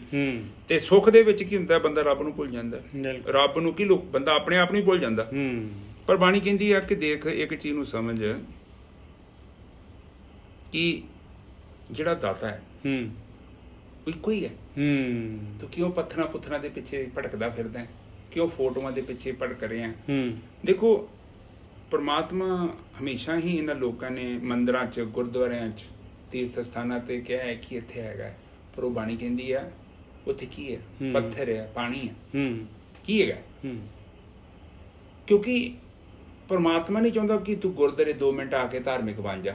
ਪਰਮਾਤਮਾ ਕਹਿੰਦਾ ਹੈ ਕਿ ਤੂੰ ਇਸ ਤੋਂ ਬਾਹਰ ਜਦੋਂ ਚੱਲ ਜਾਂਦਾ, ਤੂੰ ਘਰ 'ਚ ਕਿੱਦਾਂ ਦਾ ਕਿਰਦਾਰ ਪਲੇ ਕਰ ਰਿਹਾ, ਤੂੰ ਆਫਿਸ ਦੇ ਵਿੱਚ ਕੀ ਹੈ, ਤੂੰ ਸੱਚੀ ਇੱਕ ਚੰਗਾ ਪਤੀ ਹੈ, ਤੂੰ ਇੱਕ ਚੰਗੀ ਪਤਨੀ ਹੈ, ਤੂੰ ਇੱਕ ਚੰਗਾ ਬੱਚਾ ਹੈ, ਤੂੰ ਇੱਕ ਜੋ ਵੀ ਤੂੰ ਹੈ, ਤੂੰ ਇੱਕ ਚੰਗਾ ਇਨਸਾਨ ਹੈ। ਕਿ ਤੂੰ ਇਹ ਡਿਸੀਜਨ ਤੇਰੇ ਨੇ, ਇਹ ਤੇਰੇ ਫੈਸਲੇ ਨੇ, you know only, nobody no else. ਤੂੰ ਇਹ ਸੱਚੀ ਜੋ ਤੂੰ ਕਰੈਕਟਰ ਤੈਨੂੰ ਦਿੱਤੇ ਗਏ ਨੇ, ਤੂੰ ਉੱਥੇ ਖਰਾ ਹੈ। ਕਿਉਂਕਿ ਇਹ ਚੰਗਿਆਈ ਨਿੱਜਰ ਸਾਹਿਬ, ਇਹ ਹੈ ਹੀ ਧਰਮ ਇਹੋ। ਬਾਕੀ ਜੋ ਆਪਾਂ ਲੋਕਾਂ ਨੂੰ ਦਿਖਾ ਰਹੇ ਹਾਂ, ਜੋ ਆਪਾਂ ਐਕਟ ਕਰ ਰਹੇ ਹਾਂ, ਦੈਟ ਇਜ਼ ਓਨਲੀ ਐਕਟਿੰਗ। ਬਿਲਕੁਲ, ਉੱਥੇ ਓਰੀਜਨਲ ਤੇ ਕੁਝ ਵੀ ਨਹੀਂ ਹੈਗਾ। ਆਪਾਂ ਗੁਰੂਆਂ ਨੇ ਕੇਵਲ ਐਕਟਿੰਗ ਨਹੀਂ ਕੀਤੀ, ਉਹਨਾਂ ਨੇ ਓਰੀਜਨਲ ਕਰੈਕਟਰ ਪਲੇ ਕੀਤੇ। ਬਿਲਕੁਲ, ਔਰ ਗੱਲਾਂ ਹੀ ਨਹੀਂ ਕੀਤੀਆਂ, ਉਸ ਜੀਵਨ ਨੂੰ ਬਤੀਤ ਕੀਤਾ। ਉਹੀ ਸਾਨੂੰ ਸਿਖਾ ਕੇ ਗਿਆ। ਧਰਮ ਦਾ ਮਤਲਬ ਹੈ ਕਿ ਜੀਵਨ ਦੇ ਵਿੱਚ ਤੁਸੀਂ ਉਸ ਪਰਮਾਤਮਾ ਦੇ ਚਰਨਾਂ 'ਚ ਜਾਓ, ਔਰ ਹੈ ਵੀ ਇੱਕੋ ਹੀ ਹੈ। ਆਪਣੇ ਆਪ ਨੂੰ ਇੱਧਰ ਉੱਧਰ ਨਾ ਭਟਕਾਓ, ਔਰ ਜਦੋਂ ਤੁਸੀਂ ਉਸ ਸੱਚ ਨੂੰ ਜਾਣ ਲਿਆ ਤੇ ਫਿਰ ਤੁਹਾਨੂੰ ਗਿਆਨ ਵੀ ਉੱਥੋਂ ਆ ਜਾਣਾ। ਜੀਵਨ ਨੂੰ ਜੀਣਾ ਕਿੱਦਾਂ। ਬਿਲਕੁਲ, ਪਹਿਲਾਂ ਉਹਦੀ ਹੋਂਦ ਨੂੰ ਮੰਨੋ।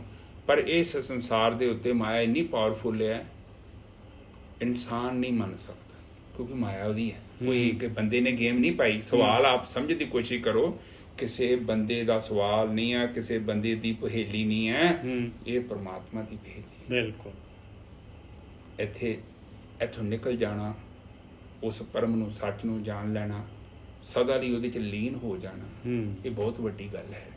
ਇਹ ਬ੍ਰਹਮ ਦਾ ਸਾਰ ਹੈ। ਬਿਲਕੁਲ, ਔਰ ਇਸ ਨੂੰ ਲੱਭਣ ਦੇ ਲਈ ਤੁਹਾਨੂੰ ਮਿਹਨਤ ਕਰਨੀ ਪਊਗੀ। ਜਿੱਦਾਂ ਹਰ ਦਿਨ ਆਪਾਂ ਸਕੂਲੇ ਜਾਂਦੇ ਹਾਂ, ਸਬਕ ਮਿਲਦਾ ਹੈ, ਟੀਚਰ ਦਿੰਦੇ ਆ, ਉਸੇ ਤਰ੍ਹਾਂ ਸਾਨੂੰ ਹਰ ਦਿਨ ਚੈਲੰਜ ਮਿਲਦਾ ਹੈ।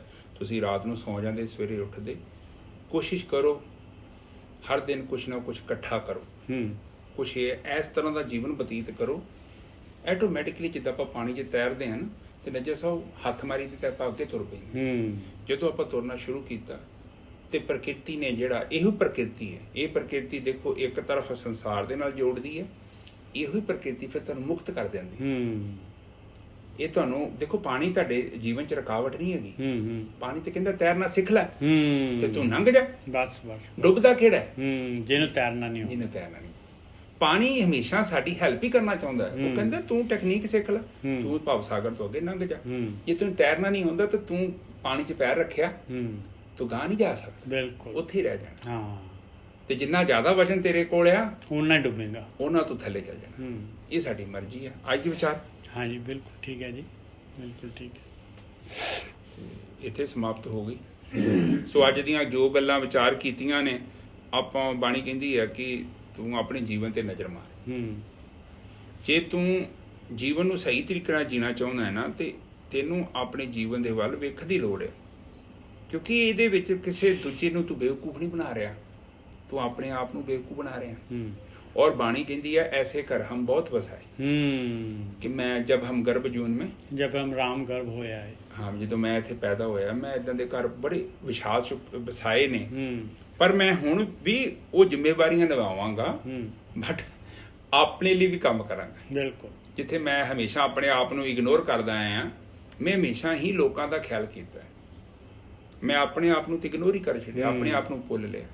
हुण मैं कुछ समा देवांगा, एक समा ਜਦੋਂ ਉਹਦੇ ਵਿੱਚ ਮੈਂ ਕੇਵਲ ਆਪਣੇ ਨਾਲ ਬਵਾਂਗਾ ਤੇ ਮੈਂ ਆਪਣੇ ਬਾਰੇ ਦੇਖਾਂਗਾ ਔਰ ਮੈਨੂੰ ਗਿਆਨ ਹੋ ਜਾਣਾ। ਬਿਲਕੁਲ ਠੀਕ ਹੈ ਜੀ। ਅੱਜ ਦੀ ਵਿਚਾਰ ਇੱਥੇ ਸਮਾਪਤ ਜੀ। ਤੇ ਆਪਾਂ ਹੁਣ ਸਮਾਧੀ ਲੀਨ ਹੋਣਾ। ਤੁਸੀਂ ਬਹਿਣਾ 10 ਮਿੰਟ, ਬੈਠ ਜਾਓ ਆਪ, ਉਹ ਥੱਲੇ ਦੇ ਦਮ ਸਾਥ ਬੈਠ। ਤੇ ਮੈਂ ਫਿਰ ਚੱਲ ਜਾਵਾਂਗਾ ਬਾਅਦ, ਠੀਕ ਹੈ ਕੋਈ ਗੱਲ ਨਹੀਂ।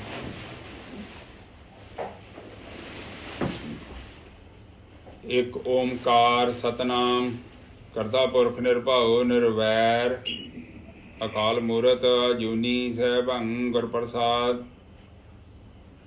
ਇਹ ਮੇਰੇ ਪਿਤਾ ਗਰੀਬ ਨਵਾਜ਼, ਅਸੀਂ ਆਪ ਜੀ ਦੇ ਬਹੁਤ ਬਹੁਤ ਧੰਨਵਾਦੀ।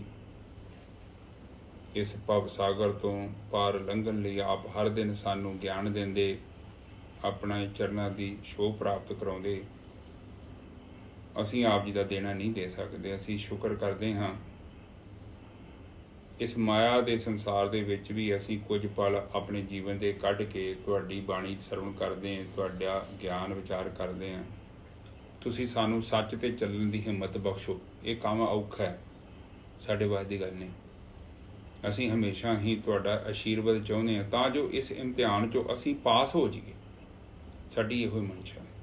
ਮੇਰੇ ਪਿਤਾ ਬਾਣੀ ਪੜ੍ਹਦਿਆਂ ਵਿਚਾਰ ਕਰਦਿਆਂ ਅਨੇਕਾਂ ਪ੍ਰਕਾਰ ਦੀਆਂ ਭੁੱਲਾਂ ਤੇ ਗਲਤੀਆਂ ਹੋ ਗਈਆਂ ਨੇ। ਆਪ ਨਿਦਾਨ ਬੱਚੇ ਸਮਝ ਕੇ ਮਾਫ਼ ਕਰੋ। ਬਾਣੀ ਦਾ ਭਾਵ ਸਾਡੇ ਹਿਰਦੇ 'ਚ ਵਸਾਓ, ਸਾਨੂੰ ਸਮੱਤ ਬਖਸ਼ੋ ਮੇਰੇ ਮਾਲਿਕ। ਮੇਰੇ ਪਿਤਾ ਇੱਕ ਅਰਦਾਸ ਆਈ ਹੈ ਮਾਤਾ ਦੀ, ਉਹ ਕਹਿੰਦੀ ਕਾਰੋਬਾਰ 'ਚ ਪ੍ਰੋਬਲਮ ਆ ਰਹੀ ਹੈ, ਆਪ ਉਹਨਾਂ ਨੂੰ ਤਰੱਕੀ ਬਖਸ਼ੋ। ਜੋ ਰੁਕਾਵਟ ਹੈ ਉਹਨੂੰ ਦੂਰ ਕਰੋ, ਜੋ ਉਹਨਾਂ ਗਲਤੀਆਂ ਕੀਤੀਆਂ ਨੇ ਉਹਨੂੰ ਵੀ ਆਪ ਮਾਫ਼ ਕਰੋ ਮੇਰੇ ਮਾਲਿਕ। ਬਿਰਥੀ ਨਾ ਜਾਏ ਜਨ ਕੀ ਅਰਦਾਸ। ਵਾਹਿਗੁਰੂ ਜੀ ਕਾ ਖਾਲਸਾ, ਵਾਹਿਗੁਰੂ ਜੀ ਕੀ ਫਤਿਹ। ਵਾਹਿਗੁਰੂ ਵਾਹਿਗੁਰੂ ਵਾਹਿਗੁਰੂ ਵਾਹਿਗੁਰੂ ਵਾਹਿਗੁਰੂ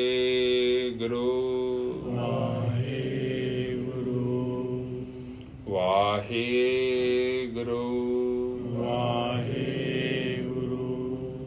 ਵਾਹਿਗੁਰੂ